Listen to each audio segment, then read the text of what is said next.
ჩვენ დღეს ვაგრძელებთ ჩვენი საჯარო ლექციების ციკლის მეორე ლექციას, რომელიც ეძღვნება წმინდა გრიგოლ ფერაძეს. და დღეს მოხსენები იქნება ბატონი ლევან აბაშიძე, რომელიც გახლავთ თეოლოგი, ფიზიკოსი ამავე დროს, ჩვენ ცენტრში კურირებს მეცნიერებათა რელიგიის მიმართებასაც, თეოლოგიის საკითხებს და ალბათ საკმაოდ საინტერესო მოხსენები იქნება, ნახოთ და ამც მეც მაინტერესებს სხვა შორის ძალიან. დავიწყოთ. მოგესალმებით, სასიამოვნოა შეხვედრა თქვენთან. ჩვენი თემა არის ეკლესია და საზოგადოება.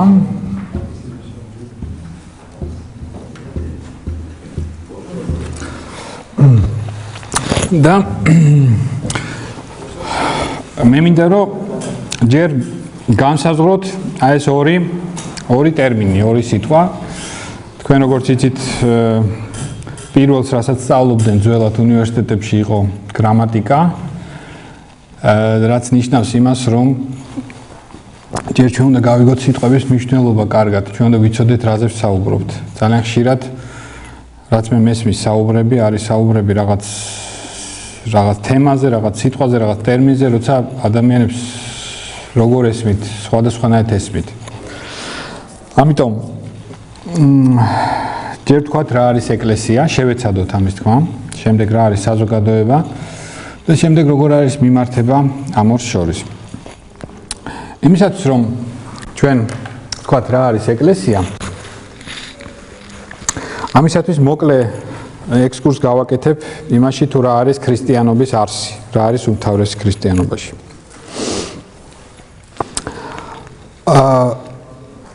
დავიწყებ აქედან რომ თუ გახსოვთ, როდესაც სამარიტელ ქალს ელაპარაკება იესო და სამარიტელი დაუსვამს მას შეკითხვას, რომ აბა რომელი არის სწორი ტაძარი, სადაც უნდა ჭეშმარიტ ღმერთს თაღვანი ვცეთ და იესო ქრისტე ამბობს, რომ მოვალ დრო და მოსულია უკვე,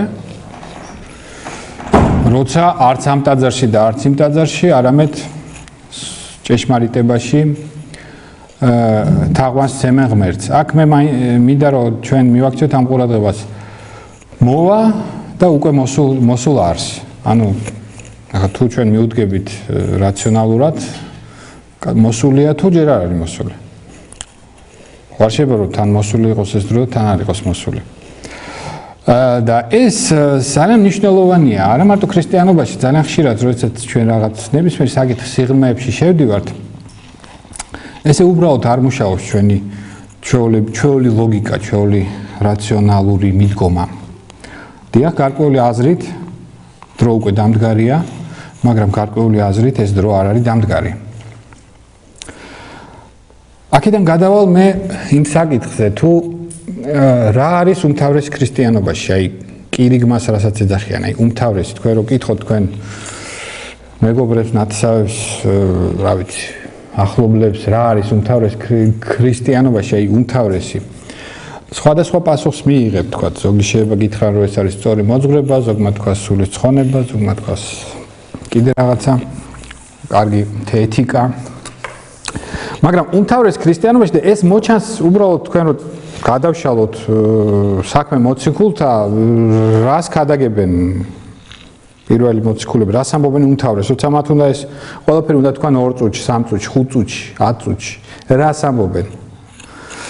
იქ ვერსად ვერ ნახავთ, რომ მოვიდა იესო და მოიტანა სწორი სწავლება. ეს რამეს თქვენ ვერ გაიგებთ. უმთავრესი არის თვით იესო ქრისტე.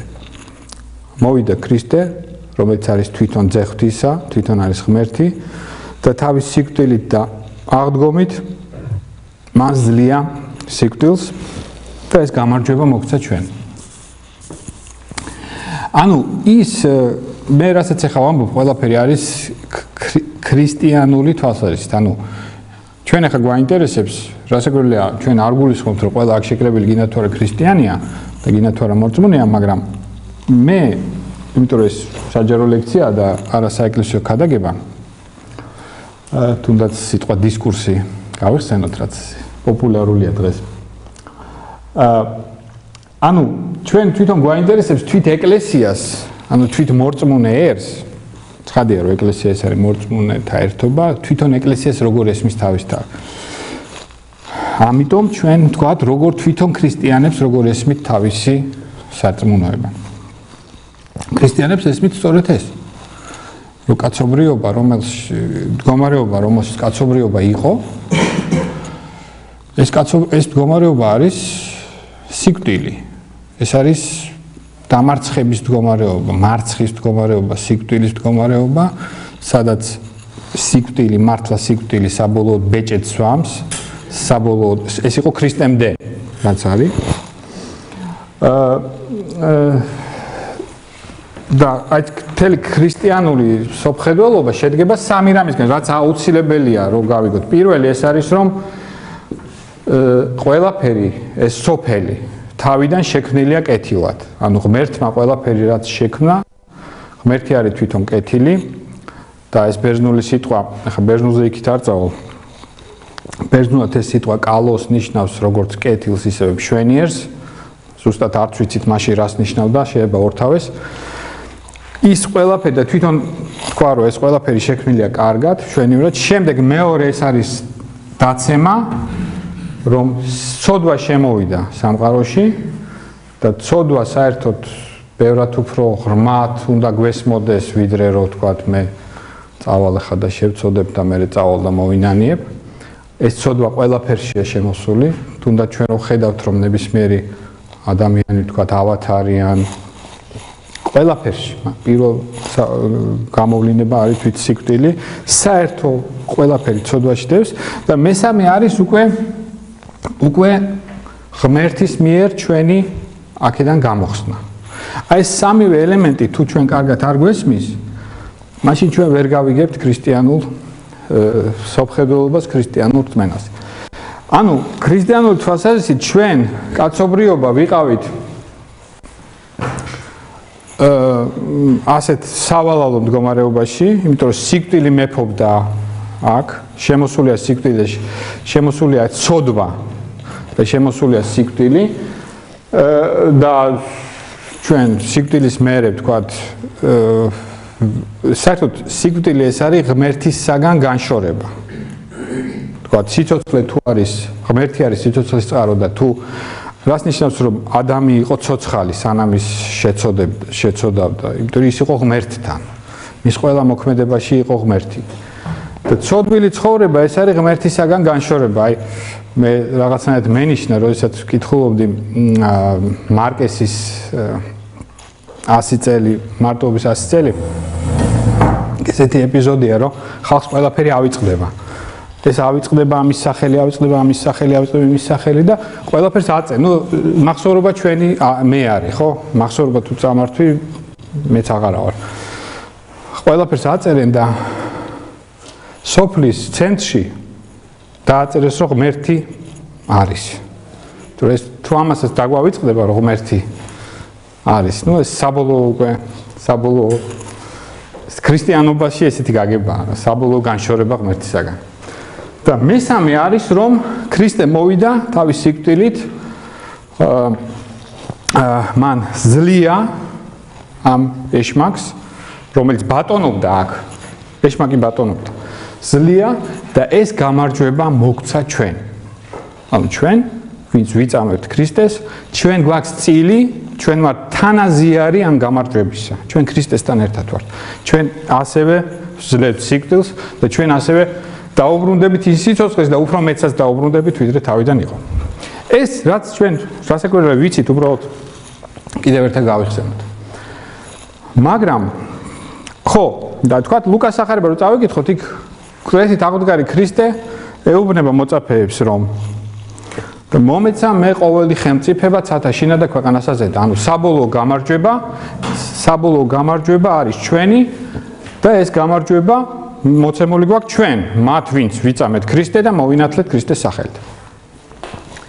მაგრამ აი ის საბოლოო გამარჯვება, რომელიც იქნება უკვე სრულიად ცხადი სასუფეველში, რომელიც გახდება სრულიად ცხადი ქრისტეს მეორედ მოსვლაში და სასუფეველში, ასე მართალთა სასუფეველში შესვლაში, ის და ყველასთვის ეს უკვე ცხადი იქნება. ეს ჯერჯერობით არ არის. ანუ ქრისტიანობამდე, ქრისტეს აღდგომამდე როგორც იყო სიკვდილი, ისევე რჩება სიკვდილი. როგორც იყო ცოდვა და ავადმყოფობა და უბედურებები, ისევე უბედურებები ახაც არის. ანუ გარეგნულად არაფერი არ შეცვლილა. გარეგნულად ჩვენ რო შევხედოთ, აი თქვათ, მე თუ არ მწამს ეს რო ქრისტე მართლა მოკვდა ჩვენთვის და ის მართლა ღმერთი იყო და მოკვდა და აღსდგა, ჩემთვის არაფერი არ შეცვლილა, ხო?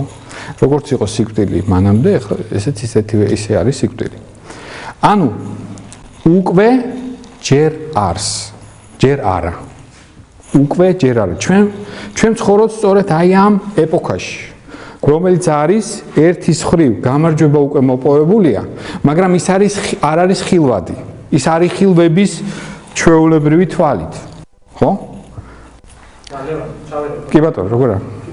ეს კომუნიკაციას იმას რომ ამით გვიცავს ღმერთი, როგორც მენა გახდეს მექანიზმი. ანუ თუ დღეს ხილვადი იქნა, თითქოს ლოგიკურად დასრულებული. შეიძლება, ხო, გასაგებია. თავისუფლებას ხომ არ იცავს ამით რა? შეიძლება, იმიტომ რომ ჩვენ თუ ახლა ის იქნება ცხადი, მაშინ რწმენას დაეკარგება აზრი. ხო, სასუფეველში აღარ არის რწმენა უკვე. ესეც რას თქვი, ესეც მაინც მაგრამ მაინც მოდის ლოგიკიდან და რაღაც არა, ზაზა, ალბათ სწორია და სავარაუდოდ სწორია, უბრალოდ ეხლა ამჟამად ეს მე არ მჭირდება. ხო, ამჟამად ეხლა ეს თავისთავად სწორია, ხო? ჩვენ ამ ეპოქაში ვცხოვრობთ, როდესაც უკვე ჯერ არს და იმისათვის რომ დაინახო რაღაცა, შენ გჭირდება სხვანაირი ხედვა. შენ თვითონ უნდა იყო სხვა. შენ გვერდით იყო შეიძლება ვიღაცა, რომელიც იმავეს უყურებს, მაგრამ ვერ ხედავს. შენ ხედავ. ორ მაგალითს მოვიყვან. ერთი მაგალითი არის მოწამეობა, აი თქვა დღეს არის ბარბარობა. ბევრმა არ იცის რა არის ბარბარე, არის წმინდა მოწამე, ხო? ან თქვა წმინდა გიორგი ავიღოთ. ყველაზე უფრო ჩვენთვის ხალხურად ყოველ შემთხვევაში პოპულარული, ვინ იყო წმინდა გიორგი? წმინდა გიორგი იყო მოწამე ქრისტეს, ხო? რას ნიშნავს მოწამე? მოწამე სიტყვა ქართულად ჩვენმა წინაპრებმა შესანიშნავად თარგმნეს, ბერძნული სიტყვა მარტირი, ნიშნავს მოწმეს. მოწმეს, რომელიც ვიღაც არის რაღაცის მოწმე. ანუ წამება თავისთავად არ შეიცავს თავში არ ტანჯვას, არ წვალებას, არ ტკივილს, არ სიკვდილს, არაფერს ამას არ შეიცავს. ეს სიტყვა ქართული ნიშნავს მოწმობას. ანუ მოწამე არის ის, ვინც არის მოწმე. რისი მოწმეა ის? მოწმე არის სწორედ ამ ქრისტეს გამარჯვების. ის ადამიანი თავისი ცხოვრებით და თავისი სიკვდილით მოწმობს და ამოწმებს იმას, რომ ეს მართლაც აი ესე მოხდა, ხო? ეხლა მოდით ესე ვთქვათ, რომ წარმოვიდგინოთ, რომ პირველ საუკუნეში ვართ, მეორე საუკუნეში ქრისტიანი დაიჭირეს გუშინ როგორც ვინც იყო ლექციაზე კარგად თქვა მომხსენებელმა, რომ ეს უბრალოდ ქრისტიანებს არ ქონდათ არსებობის უფლება, უბრალოდ ქრისტიანი უნდა სიკვდილით დაესაჯათ, ანუ ეს არ ნიშნავს, რომ ყველა ქრისტიანს ხო ქუჩაში იჭერდნენ და ხოცავდნენ. ასე ვთქვათ, რომის იმპერია ისეთი კანონიერი იყო, იქ აუცილებლად უნდა ყოფილიყო შესულიყო, ვთქვათ, საჩივარი, შემდეგ მას დაიჭერდნენ, მერე კითხავდნენ, ქრისტიანი ხარ, ქრისტიანი ვარ, აბა უარყავი ახლა ქრისტე, არ უარყოფდა და მიუჯიდნენ სიკვდილს და დაჯიდნენ სიკვდილით. აი წარმოვიდგინოთ ჩვენ რომ ვართ, ვთქვათ, ამფითეატრში, გამოიყვანეს ქრისტიანი, დასაჯეს სიკვდილით, ჩვეულებრივი ამბავია იქ დამნაშავეებს ჯიდნენ საჯაროდ სიკვდილით. მე როგორც ქრისტიანი, მე მწამს რომ ჩემ წინაშე არის წმინდანი. ჩემ წინაშე კიდევ ერთხელ ქრისტემ ხო თქვა რომ მე თქვენთან ვიქნები, თქვენთან ნავარ და თქვენ კი ჩემთან. ეს უბრალო სიტყვები არ არის. ჩემთვის ის იგივე ქრისტეა და თანაც მისი ცხოვრება სრულდება, იგივე ჯვარცმა არის, კიდევ ერთხელ ქრისტეაცოს ჯვარცმას და აი წმინდა გიორგი იქნება თუ ბარბარე, მას სწორედ წილი აქვს ქრისტეს გამარჯვებაში, ჩემ წინ კიდევ ერთხელ ქრისტე აცვეს ჯვარს და კიდევ ერთხელ ეს გამარჯვება, სიკვდილზე გამარჯვება, კიდევ ერთხელ გათამაშდა ჩემ თვალწინ. ჩემ გვერდით ზის ვიღაც სხვა, რომის მოქალაქე, რომლისთვისაც არაფერი არ მომხდარა რა, დაიჭირეს ადამიანი, რომელიც არ ღვევდა რომის იმპერიის კანონს, იმპერიამ ის დაიჭირა, მიუსაჯა სიკვდილით დასაჯა, ანუ რომის იმპერიამ გაიმარჯვა. ანუ ჩემთვის თუ გაიმარჯვა ქრისტემ ამ სოფელზე კიდევ ერთხელ ჩემ გვერდზე მიძის, მისთვის პირიქით რომის იმპერიამ გაიმარჯვა რაღაც უცნაურ რელიგიის წარმომადგენელს. ხო, ეხლა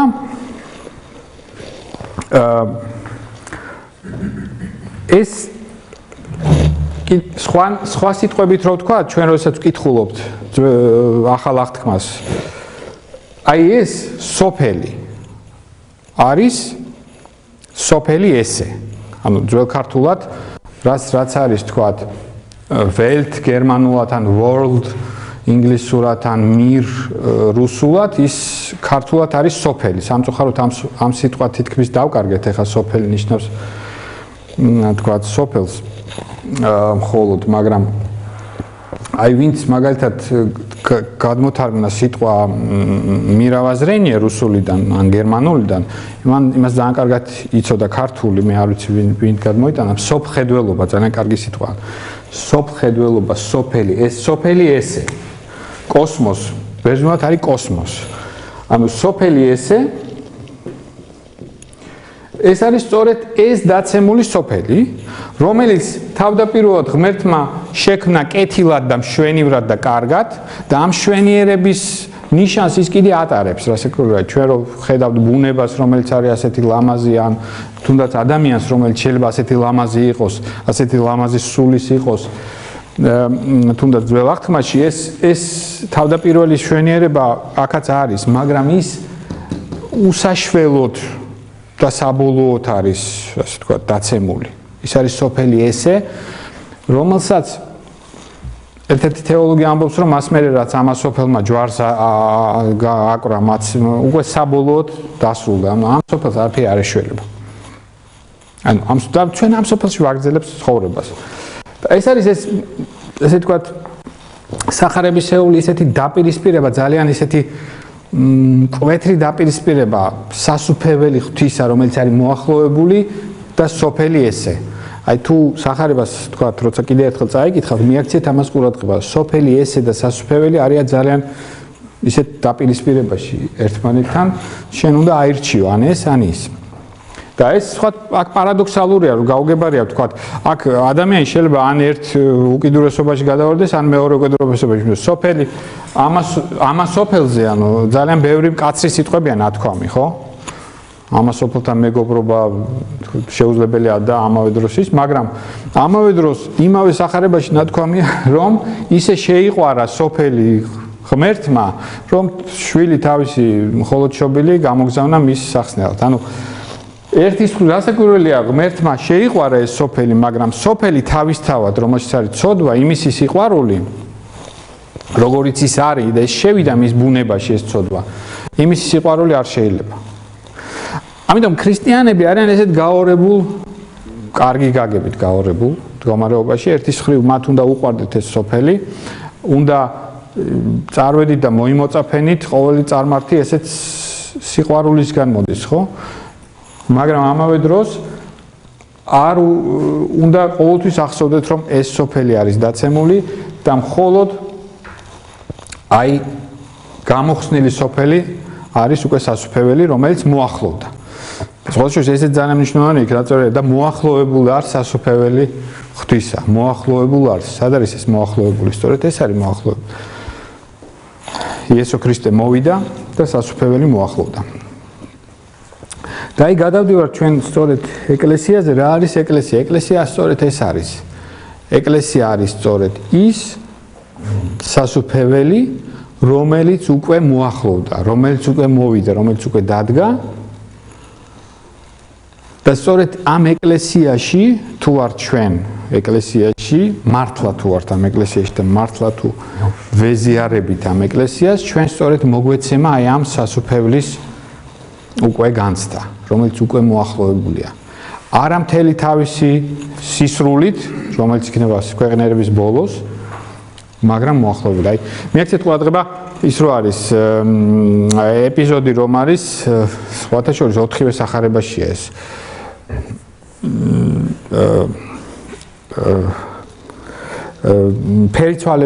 ფერიცვალება რომ არის სამშია ბოდიში სამშია ხო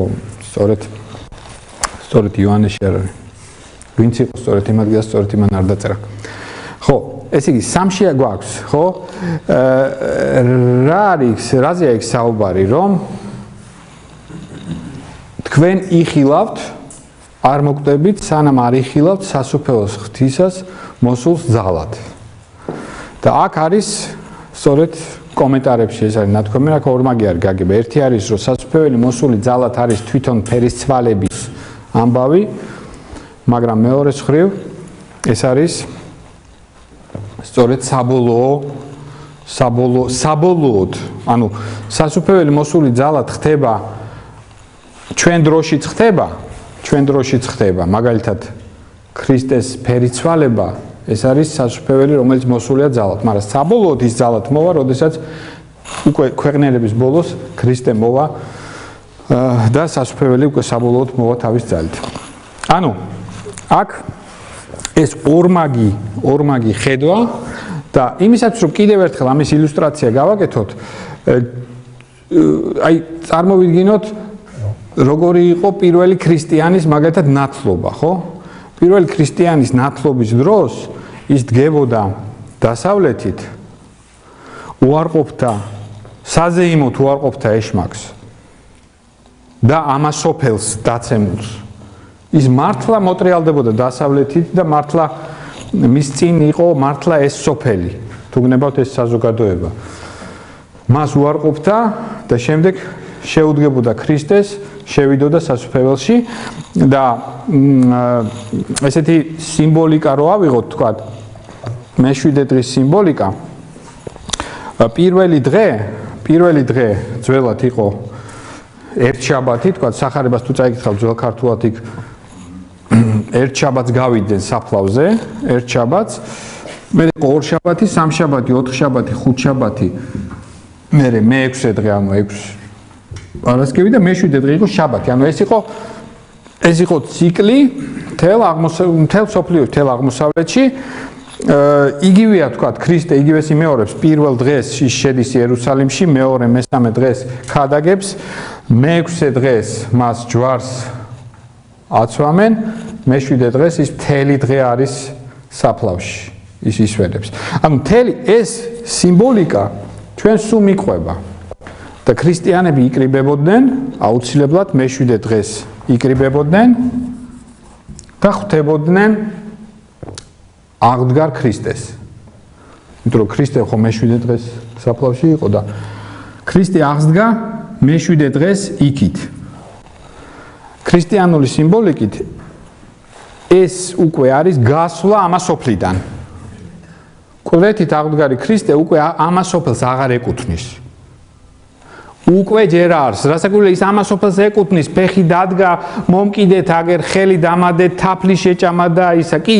გარკვეული აზრით აქ არის ჩვენთან არის კვეთით აღდგარი ქრისტე მაგრამ ასევე აი იგივე პარადოქსალური ხო კი თუ არა ბოლო მითხარით ვერ გეტყვით გარკვეული აზრით იმ ამასოფელს არ ეკუთვნის გარკვეული აზრით მისი აღდგომა არის მერვე დღეს და არა პირველ დღეს როცა ის უკვე ამ ეონს ამ საუკუნეს ძველი ქართული გაგებით საუკუნეს ხო უკუნითი აი ამ საუკუნეს ამ ეონს ის აღარ ეკუთვნის კვეთით აღდგარი ქრისტე ჩვენც აღარ ვეკუთვნით მათ როცა ჩვენ უახლოვდებით სასუფეველს როცა ჩვენ ვიკრიბებით მერვე დღეს ჩვენც აღარ ვეკუთვნით მას იქ უკვე სხვა რამე მოქმედებს იქ სხვა ლოგიკაა იქ სხვა რამეა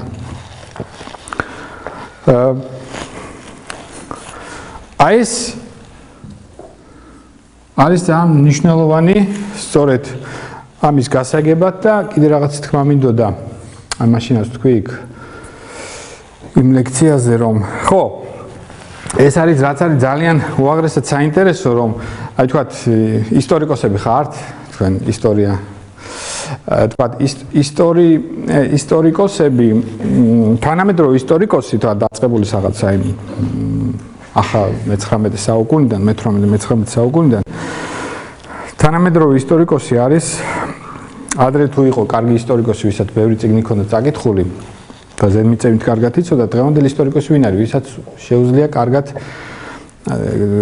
გაანალიზოს არსებული წყაროები თქვათ და კრიტიკულად მიუდგეს ამ წყაროებს და შეეცადოს რომ აღადგინოს სიმართლე აი ამ სხვადასხვა წყაროების შეჯერებით და რასაკვირველია ანალიტიკური აზროვნებით და ერთ-ერთი პარადოქსალური რაც არის, როდესაც ისტორიკოსი, რომელსაც, საერთოდ, როდესაც ისტორიკოსი ხარ, უნდა ეცადო რომ გწამს შენეს თუ არ გწამს, უნდა ობიექტურად მიუდგე რა.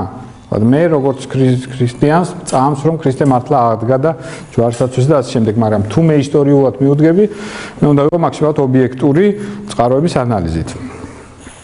და თქვათ, როდესაც მიუდგება ქრისტიანი არა ქრისტიანი კი არა თუ მიუდგებით თქვათ სახარებას გავაანალიზებთ ხო როგორც წყაროს ისტორიულ წყაროს ხო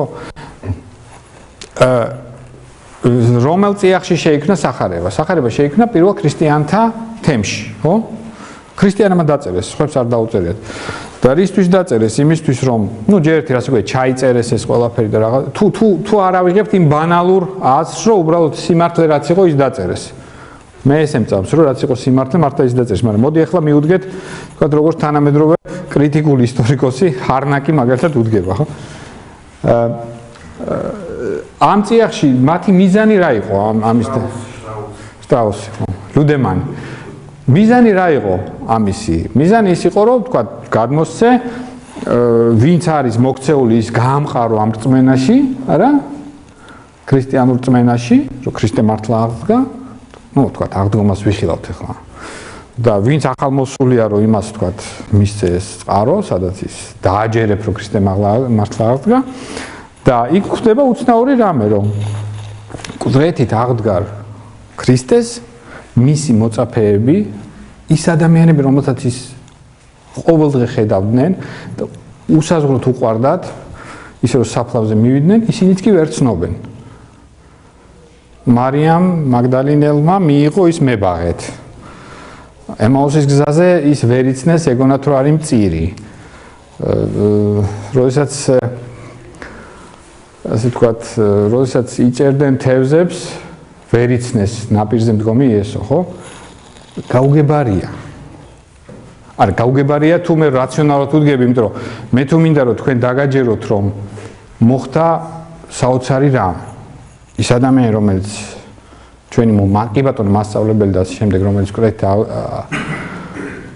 რომელიც ჯვარს აცვეს და მოკვდა და დავასაფლავეთ დაასაფლავეს ის ცოცხალია რასაკვირველია მე უნდა გითხრათ რომ იმ წუთას ვიცანი იმ წუთას იცნო იმიტომ ისედაც ძნელი დასაჯერებელია და კიდე შემეუნები რომ იცი რა თავიდან ვერ იცნო და მე იცნო ეს იმდენად არა ერთ-ერთ ჩემთვის ამისი ახსნა ძალიან მარტივია უბრალოდ იმათ აღწერეს მართლა რაც მოხდა მართლა ესე მოხდა მე ესე მჯერა მაგრამ კრიტიკულ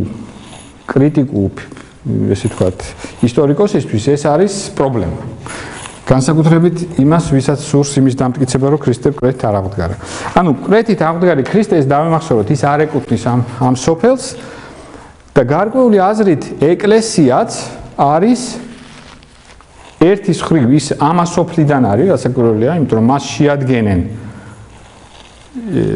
სწორედ მორწმუნე ქრისტიანები მაგრამ მეორე ხრივ გარკვეული აზრით ის აღარ ეკუთვნის ამ სოფელს უკვე აქ რასაკვირველია ჩვენ არ აგვაქვს დრო უკვე ეხლა რომ ორი ქალაქის ის განვიხილოთ ავგუსტინესი მაგრამ ყოველ შემთხვევაში ეს იდეა არის ძალიან მნიშვნელოვანი და კიდე ერთი რაღაც რაც აუცილებლად მინდოდა მეთქვა ბატონო რისი ფსიქოლოგიის ხო რა გაგებით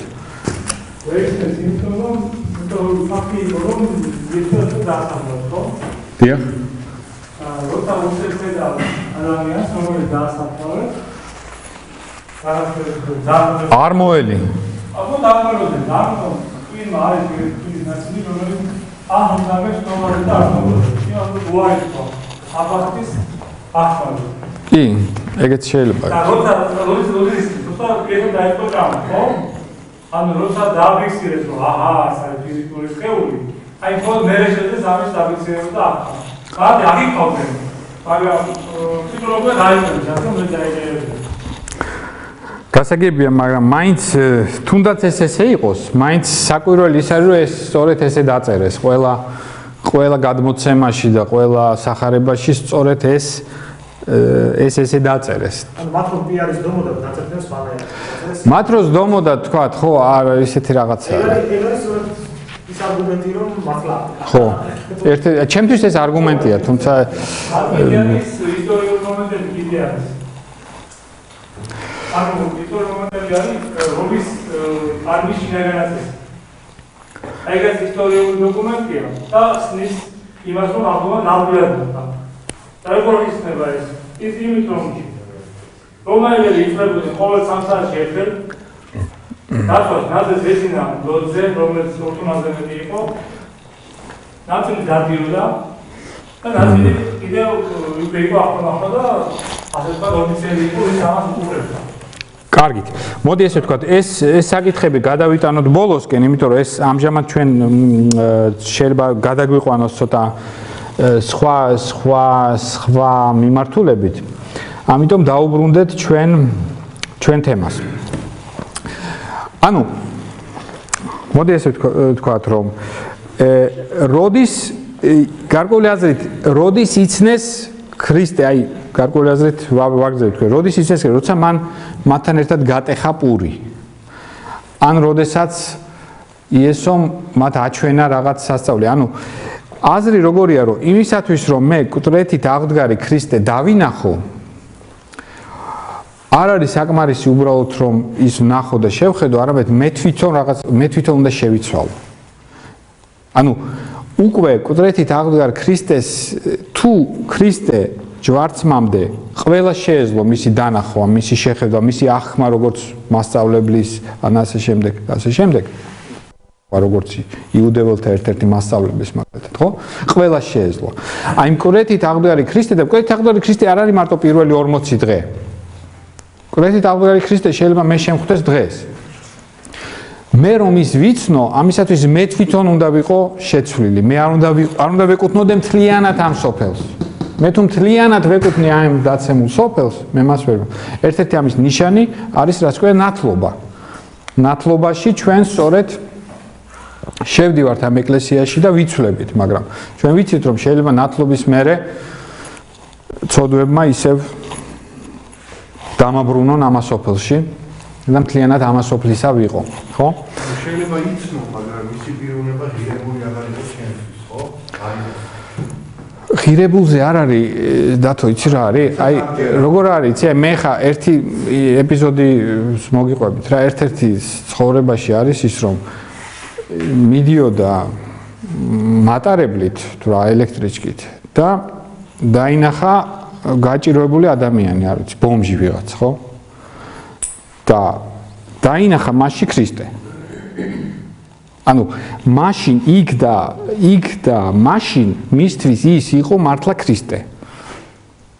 ქრისტე აღდგარი კურეთით. ანუ როგორ არის ეს იცით რომ აი და ეს პირდაპირ სახარებაში ნათქვამია რომ როდის იყო რომ გნახეთო და წყალი დაგალევინეთო, როდის იყო და აი ერთ-ერთ ამ მცირეთაგანს რომ ან როდის იყო რომ მოგინახულეთ ციხეში და აი ერთ-ერთ ამას რო გაუკეთეთ ის მე გამიკეთეთ. ეს არ არის მეტაფორა და რაღაც. ანუ ეს უზმუნოს პოზიციიდან იმ დროს შეიძლება ეცნოს რომ ეს ქრისტეა, მაგრამ ის ღირებული არ იყო. მაგას ხო, რასაკვირველია, სწორია. ანუ ურწმუნეს პოზიციიდან ის იქნებოდა იმ დროს მწირი, უბრალოდ მწირი, სწორი ხარ. ანუ ეს დანახვის მომენტი რო შეიძლება. შეცნობი. შედეგია? არა, გადაწყვეტილების არ არის. ანუ აბა რა გამოდის მაშინ? მე დასვამდე მივედი. არა, გადაწყვეტილები ეს არ არის ნებელობითი რაღაცა, რომ აი თავს ძალ დავაჭირო და დავინახო. დალდადება როგორი რაღაც გამოდის. მეგობრებო, გარემართვის რა არის იცის. ეს ესე იგი, ეს პირდაპირ წერია, რომ მათ თვალი ქონდათ ისაო, რა ქვია და გვერდზე მოდიოდა და ვერ იცნესო, ხო? და მე იცნესო რა. პირდაპირ წერია იცი ახლა, ეს არის ლაპარაკი ადამიანებზე, რომელთაც იცნობდნენ მას, პირადად იცნობდნენ რა. აი, ეგ გასაგები როგორ აი მეორე მომენტში რომ მაგალითად რომ მოიმართებს ადამიანს ომს და შემდეგ როდესაც ის ხედავს მასში ქრისტეს. ეს ხო ამ რაღაც გადაწყვეტილებით ეს წარმოდგენით არ არის წარმოდგენითი. არც გადაწყვეტილებით არის. შინაგანი ცვალებადობის შედეგია. აბა როგორ ხარ ეს ადამიანი? ეს არის ომს და შემდეგ ქრისტეს როგორ უნდა გავაკეთოთ?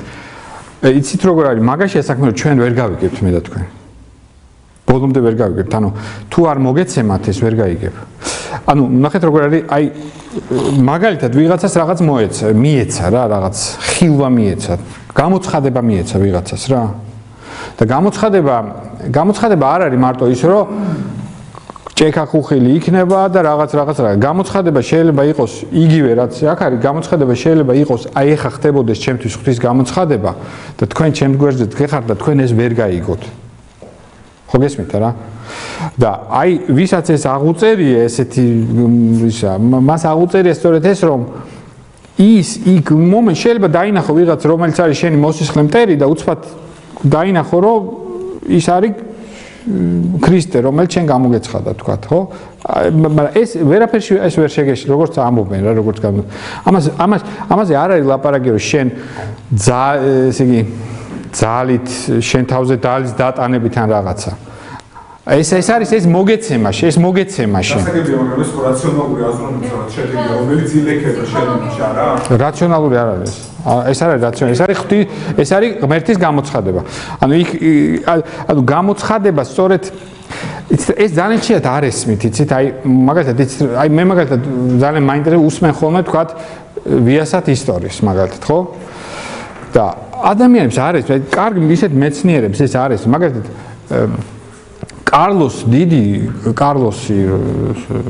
კაროლინგი იყო, თქვათ, რომელიღაც იმას ციხესიმაგრეს იყო, თქვათ, ალყა ქონდა შემორტყმული, წავიდა რომში ილოცა, ჩამოვიდა და კარები გაუხსნეს.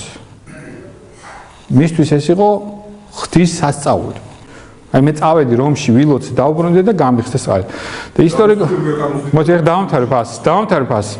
ისტორიკოსი ამბობს, რომ სინამდვილეში ღვთის ის კი არ იყო სასწაული. სინამდვილეში იქ გაჩნდა შავი ჭირი.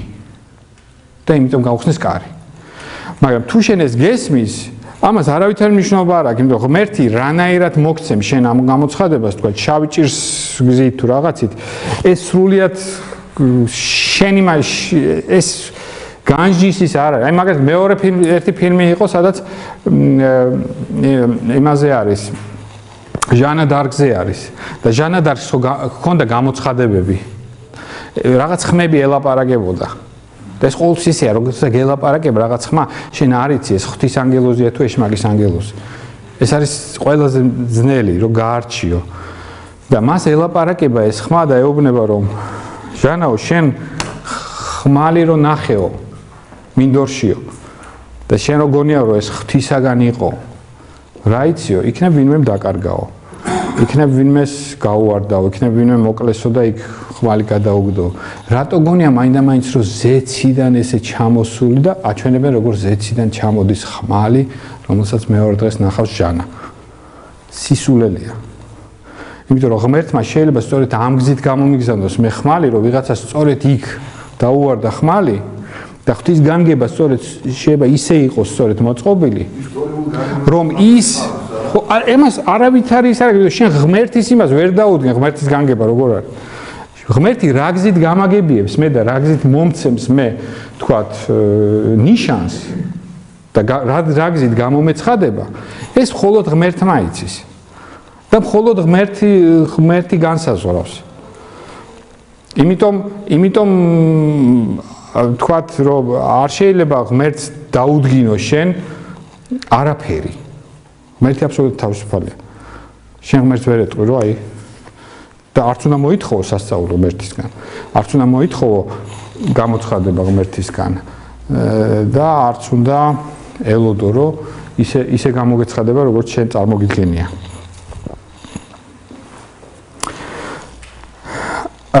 მე წაგიკითხავთ ახლა ერთ პატარა ნაკვეთს ეს არის მეორე საუკუნის ცნობილი ტექსტი ეპისტოლე დიოგნეტისადმი, სადაც წერია თვითონ მორწმუნეები როგორ უყურებდნენ თავის თავს, როგორ უყურებდნენ ეკლესიას.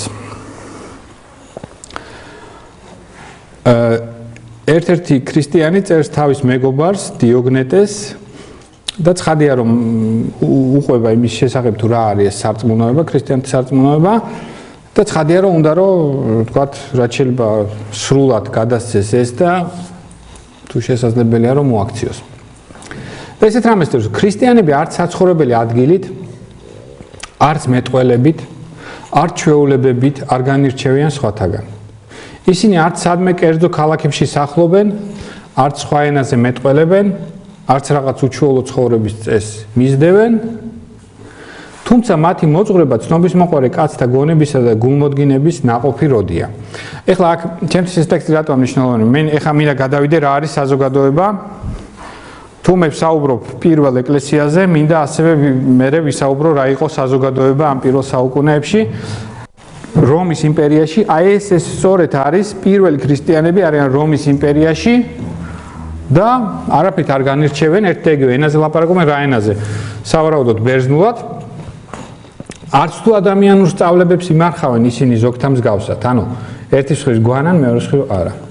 ქრისტიანები ელინთა ქალაქებშიც კვიდრობენ და ბარბაროსთა შორისაც. ესე იგი ჩვენ მაშინ ბარბაროსები ვიყავთ. შესაბამისად თითოეული წილხვედრისა. ადგილობრივ ჩვეულებებსაც იცავენ ისინი ტანსაცვლით, ყოფით, მთელი დანარჩენი ცხოვრებით. თუმცა ამასთან ერთად მოქალაქეობის საკვირველ და ჭეშმარიტად უჩვეულო წესსაც ავლენენ. თითქოს საკუთარ მამულში მკვიდრობენ, მაგრამ მკვიდრობენ როგორც უცხონი. ეს უცხოობა ერთ-ერთი ქრისტიანების ერთ-ერთი ნიშანია. ქრისტიანი უცხოა ამას ოფლისთვის. ისევე როგორც სიმბოლურად ქრისტე ვიცნეს, შენ ალბათ მწირი ხარ აქო. შენ ალბათ მწირი ხარო, ანუ უცხო ხარო აქო. ხო, უცხოა. კრეიტამგვარი ქრისტე უცხოა და ჩვენც უცხო უნდა ვიყოთ. მოქალაქეთა მსგავსად ერთვებიან ყოველ საქმეში, მაგრამ დაითმენენ ყოველივეს როგორც სტუმარნი. ყოველგვარი უდაბურება მამულია მათი და ყოველი მამული უდაბურება. იქორწინებენ როგორც ხვები, შვილსაც შობენ, თუმცა შობილთ უპატრონოდ როდი ტოვებენ. განსხვავებულად სხვებისაგან. ტრაპეზს ზიარად დააგებენ, მაგრამ არათუ სარეცელსაც. ხორციელნი არიან, თუმცა ხორცის მიხედვით არ ცხოვრობენ. მიწაზე მკვიდრობენ, მაგრამ ცათაშინა მოქალაქეობენ. არ ეურჩებიან დადგენილ კანონებს, მაგრამ მათივე ცხოვრების წესით იმარჯვებენ კანონებზე. უყვართ ყველანი და ყველასაგან იდევნებიან. შეურაცხყოფენ მათ, ჟიან და კლავენ, ისინი კი სიცოცხლეთ აღივსებიან. გლახაკნი არიან და მრავალს განამდიდრებენ. ყველაფერი აკლიათ და უხვად აქვთ ყოველივე. უპატიო ყოფენ მათ და უპატიობით იდიდებიან. ბრალს დებენ მათ და ისინი მართლდებიან. აძაგებენ ისინი კი აკურთხებენ. შეურაცხყოფენ ისინი კი პატივს მიაგებენ. კეთილს იქმან და ისჯებიან როგორც ბოროტნი. დასჯილნი კი იხარებენ, თითქოს მათ სიცოცხლეს ანიჭებენ.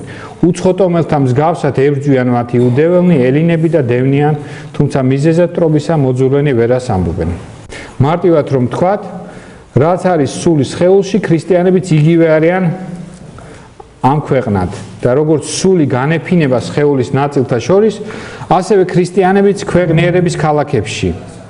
თუმცა სხეულში მკვიდრობენ, არ არიან სხეულისაგან, ქრისტიანებიც თუმცა ამ ქვეყნად სახლობენ, ამ ქვეყნისანი არ არიან. ანუ ქრისტიანი, პირველი ქრისტიანების ყოველ შემთხვევაში აღქმა ესეთი იყო, რომ ისინი არიან აქ სტუმრები და მათი ნამდვილი ჭეშმარიტი სამშობლო არის არის სასუფეველი. ანუ ესეთი ორმაგი ცხოვრება არის უკვე ჯერ არა და ეს არის სწორედ ეკლესია, ეს არის სწორედ აი ეკლესიის ბუნება. ეკლესია უყურებს ამ სოფელს როგორც დაცემულს, მაგრამ რომელსაც აქვს შანსი, რომ ამ სოფელში ეს სოფელი კიდე რჩება და აგრძელებს თავის არსებობას, სწორედ იმისათვის, რომ ამ სოფელში არსებული ადამიანები რომ სწორედ მოვიმოწაფოთ, მოვიყვანოთ ეკლესიაში, რათა მათ კონდეთ წილი სასუფეველში. და აი ეს რასაკვირველია, ჩვენ უნდა უკუვაგდოთ ეს ძალიან უბრალო გაუბრალოებული იმდენად რომ უკვე თითქმის სიმართლისგან არაფერი არ რჩება, ესეც წარმოუდგენა რომ ქრისტიანობა ჩვენ გვეუბნება რომ თითქოს გვეუბნება რომ აქ უნდა იტანჯო და ასე ვთქვათ დაითმინო და რაღაც და იქ მერე იქნები სასუფეველში იქნები კარგად. ეს არის უაღრესად გამარტივება ყველაფრის. იმიტომ რომ როგორც სახარებაში წერია, სასუფეველი არ არის მარტო იქ სადღაც. სასუფეველი არის მოახლოებული აქ. და თუ შენ ხარ ეკლესიაში, შენ ეს სასუფეველი აქვე მოგეცემა. რასაკვირველია, არა იმ მთელი სისრულით მოგეცემა, რაც იქნება ბოლოს. მაგრამ გარკვეული აზრით აქვე მოგეცემა უკვე. აქ არიან ჭირს დაითმენენ, მაგრამ უხარიათ. ეს სიხარული აქვე მოგეცემა შენ. ხო. მაგრამ აი გარკვეული ლოგიკა ეს არის, რომ სიყვარული, რომელიც მოდის ამ ქვეყნად, სიყვარული, ის რო გარდატყდება, როგორც ფიზიკაში რო არის, გარდატყდება სინათლე, ხო? ამ სოფელში ის არის ჯვარის სახით. ანუ აქ ძალიან ხშირად ეს სიყვარულს თან ახლავს ჯვარი და ტანჯვა. და ნათქვამია რომ ვინც არის თქვენ შორის უფრო პირველობა ვინც უნდა, ის უნდა ყველას ემსახუროს. ვინც ყველაზე უფრო ძლიერია, ის ყველაზე უფრო მეც იღებს თავის თავზე. ხო, აქედან გამომდინარე, რაც მე ეკლესიაზე ვთქვი, ჩვენ შეგვიძლია შევადაროთ სამი შესაძლო მიდგომა საერთოდ განვითარებისადმი, საზოგადოებისადმი. ეხლა ნელ-ნელა მე გადავდივარ იმაზე, თუ რა არის საზოგადოება და როგორც სამი მიდგომა შეიძლება იყოს, თქვათ. ერთი უკიდურესობა არის, თქვათ, რაც ზოგიერთ პირველ ქრისტიანებს ახასიათებდა, რომლებიც აი დაძაბულად ელოდნენ ყოველ დღე მეორედ მოსვლას, თლიანად უარყოფდნენ ამას სოფელს, იმიტომ რომ ცხადია, როცა შენ ელოდები, რომ ან ხვალ იქნება, ან ზეგ, ან ერთ კვირაში ქრისტეს მეორედ მოსვლა, რასაკვირველია, შენ იმის დრო და საშუალება არ აქვს, რომ იზრუნო ხვალინდელ დღეზე, გარკვეული აზრით არც უნდა იზრუნო, მაგრამ იზრუნო შენ მოყვასზე, იზრუნო ვიღაცის მოქცევაზე, იზრუნო, თქვათ, ისე დაგეგმილ მისიონერულ საქმიანობაზე, იმიტომ რომ მოდის საქმე.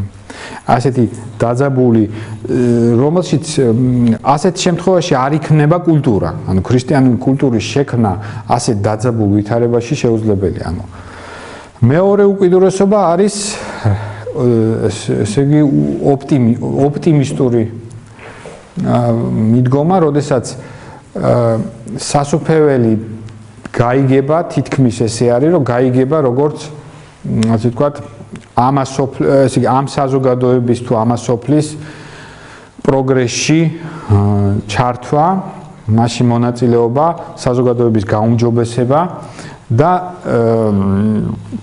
ეს არის ასე ვთქვათ მეორე ოპტიმისტური უკიდურესობა, რაც ფაქტიურად ივიწყებს გარკვეული აზრით ივიწყებს იმას, რომ ეს სოფელი, დაცემული სოფელი საბოლოო ჯამში ამას არაფერი არ ეშველება და საბოლოო ჯამში ის ცეცხლში განადგურდება და მოვა სასუფეველი ძალად მოვა, ანუ თავის სიძლიერით და ნამდვილი ჭეშმარიტი ქრისტიანული მიდგომა არის, როგორც ყოველთვის შუალედური, რომ ერთის მხრივ ჩვენ უნდა ვიცოდეთ, რომ ეს სოფელი ბოროტებასაშინა არის, მაგრამ ამავე დროს უნდა ვიყოთ მაქსიმალურად ჩართული, აი როგორც პირველი ქრისტიანები ისინი არსად არ მიდიოდნენ, ისინი ამას სოფელში იყვნენ, როგორც მარილი, ასე ვთქვათ, როგორც ნათელი და უნდა ცდილობდეთ, რასაკვირველია, ამ სოფელზე ისევე როგორც ღმერთმა შეიყვარა ეს სოფელი, იმ გაგებით ჩვენც უნდა გვიყვარდეს ეს სოფელი და უნდა გვინდოდეს, რასაკვირველია, ამ სოფელში როგორც მისი გადარჩენა, ისევე ასე ვთქვათ, მისი გაუმჯობესება, ვთქვათ, ერთ-ერთ რაღაც ვიტყვი აქ, რომ ეკლესიისათვის, რასაც ჩვენ ვამბობთ, რომ მაგალითად სოციალური განზომილება ეკლესიის, რომ სოციალური სამსახური რომ შენ გაჭირვებულის დაეხმარო, ხო? ეს არ არის ეკლესიისთვის რაღაცა და ზედნადები რა, რაღაც ზედნადები. ეს არის ეკლესიის პირდაპირი საქმე, იმიტომ რომ ქრისტემ სწორედ ეს თქვა, რომ კიდევ ერთხელ ვამბობ, მათეს სახარების 25 თავში არის, რომ როდის იყო უფალო, რომ ჩვენ შენ გაჭირვებული წყურვალი იყავი და წყალი მოგაწოდეთ და მშიერი იყავი და დაგაპურეთ და ციხეში იყავი და საპრობილეში მოგინახულეთ, აი თქვენ ერთ ამ მცირედთაგანს რაც გაუკეთეთ, ის მე ვიყავი. ანუ როდესაც ქრისტიანი ეხმარება მოყვას და მოყვასი არის ის, ვინც ღვთის განგებით შენ გვერდით არის, ის ეხმარება ქრისტეს. ხო, ანუ აი ეს მოკლედ მე ხა გაგახსენეთ ან გავახასიათე რა არის ეკლესია. ეხლა საზოგადოება, თქვათ. თქვენ შორის არიან სოციოლოგები, ან თქვენ წანდებთ, ან ეთნოგრაფები, ხო? საზოგადოებაზე ეს მთელი მეცნიერება, რასაკვირველია ამ მეცნიერებას, თქვათ, ძალიანად თავისი სიღრმეებით ვერ გავარჩევთ, მაგრამ მოდით თქვათ, რა საზოგადოება იყო აი იმ რომის იმპერიაში, როდესაც სადაც ძირითადად ხდებოდა პირველ ქრისტიანთა არსებობა. ეხლა საზოგადოების ასეთი მკვეთრი გამოყოფა სახელმწიფოსაგან საკმაოდ ძნელია, იმიტომ რომ გარკვეული აზრით ის სახელმწიფო, რომელიც მაშინ იყო და ეს შეიძლება შევიჭრა გუშინდელი ლექციის თემაში, განსაზღვრავდა გარკვეული აზრით იმ საზოგადოებას, ხო? რომის იმპერიას ჰქონდა ძალიან ასეთ ჩამოყალიბებული სწავლება იმისა, რომ უმაღლესი სიკეთე არის იმპერია თავისთავად არის უმაღლესი სიკეთე. ანუ ყველაფერი უნდა ემსახურებოდეს ამ იმპერიას და შესაბამისად რელიგიაც იმ საზოგადოების იმ სახელმწიფოსთვის რელიგიაც გარკვეული აზრით იყო იმპერიის სამსახურში. და ქრისტიანების მიდგომა ამ საზოგადოების მიმართ იყო ორმაგი იყო, თქვათ. ერთის მხრივ, რასაკვირველია ქრისტიანებმა იცოდნენ, რომ ეს სოფელი არის ბოროტებასა დგას და ერთ-ერთი ამისი გამოვლენა იყო სწორედ ეს იმპერია. მაგრამ მეორეს მხრივ ქრისტიანები, აი როგორც აქ არის ნათქვამი, კანონმორჩილი, ისინი იყვნენ კანონმორჩილები. ანუ იგივე თუ გავიხსენებთ, როდესაც თუ კეისარი მე მთხოვს კეისრისას, მე როგორც ქრისტიანი მას ვაძლევ. კეისრის მიცემა ეს არ არის მარტო ხარკის გადასახადის გადახდა, არამედ ეს არის კანონების შესრულება. მაგრამ ხდებოდა ისე, თქვათ, სამწუხაროდ ალბათ, რომ კეისარი თხოვდა მათ არა მარტო კეისრისას, არამედ ის რაც იყო ღვთისა. ხო და აი ამის მიცემა უკვე ქრისტიანებს არ შეეძლოთ. ანუ კიდევ ერთხელ რო ვთქვათ, რომ კონფლიქტი რაში მდგომარეობდა იმპერიასა და ქრისტიანებს შორის, იმპერიასა და ეკლესიას შორის. და ასევე საზოგადოებასა და ეკლესიას შორის პირველ საუკუნეებში. ეს კონფლიქტი იმაში მდგომარეობდა, რომ სახელმწიფოს ჰქონდა ესეთი კულტი, რომ შენ როგორც რომის მოქალაქეს წელიწადში ერთხელ უნდა მისულიყავი რაღაც გარკვეულ ადგილას, საკმეველი უნდა დაგეყარა იმპერატორის გამოსახულების წინაშე, უნდა გეწოდებია, რომ ის არის კირიოსი, ანუ უფალი და იყავი თავისუფალი. ანუ შენ რა გწამდა სინამდვილეში, შინაგანად რა გწამდა, როგორ გწამდა და საერთოდ რამის გწამდა თუ არ გწამდა, ეს არავის არ აინტერესებდა. ეს იყო რაღაცნაირი ესეთი პოლიტიკური აქტი რა. არა ვიცი, თქვა საბჭოთა კავშირში ხა თქვენ ახალგაზრდები ხართ, არ გიცხოვრეთ, მაგრამ ნუ საბჭოთა კავშირში რაღაც დგებოდა ის, რომ აი მე მაგალითად როდესაც მივიღე სამხედრო ის, იქ უნდა მეთქვა, რომ მე თქვათ, ვდებ საჯაროდ ფიცს, რომ ვემსახურები პარტიასა და სახელმწიფოს, ხო? და მე ეს ვთქვი თავის დროზე. არ ვიცი, მაშინ რომ ყოფილიყავი ესეთ ქრისტიანი, შეიძლება მქონოდა დილემა, რომ თქვა თუ არ თქვა, რომ მთელი სისხლის უკანასკნელ წვეთამდე ვემსახურები ჩვენ პარტიასა და ეს, ხო? მაგრამ ეს ფორმალობა იყო, ხა შენ სინამდვილეში პარტიის გწამდა თუ არ გწამდა, ხა მაგას ვინ შეამოწმებდა. აი ეს იყო სწორედ ის, რაც ქრისტიანებს, რისი გაკეთებაც ქრისტიანებს არ შეეძლო და ერთ-ერთი თეოლოგი წერს, რომ პარადოქსი ის არის, რომ ქრისტიანები ავლენდნენ სწორედ, რომ ქრისტიანებს უფრო სწამდათ აი ამ რიტუალის. გარკვეული აზრით, იმიტომ რომ ქრისტიანი რას ამბობს? ქრისტიანი ამბობს, რომ მე კირიოს, მე უფალს, მე კანონებსაც შევასრულებ და ლოცულობ იმპერატორისთვის. მისი იმისთვის, იმპერიისთვის. და შეიძლება ჯარში ვსახურობდე. როგორც ქრისტიანები იყვნენ იმპერატორის ჯარში. მაგრამ იმპერატორს მე უფალს ვერ უწოდებ, იმიტომ რომ ერთი არის უფალი, იესო ქრისტე. აქ ტერმინების ის არის რა. ჩვენ ეს კარგად არ გვესმის.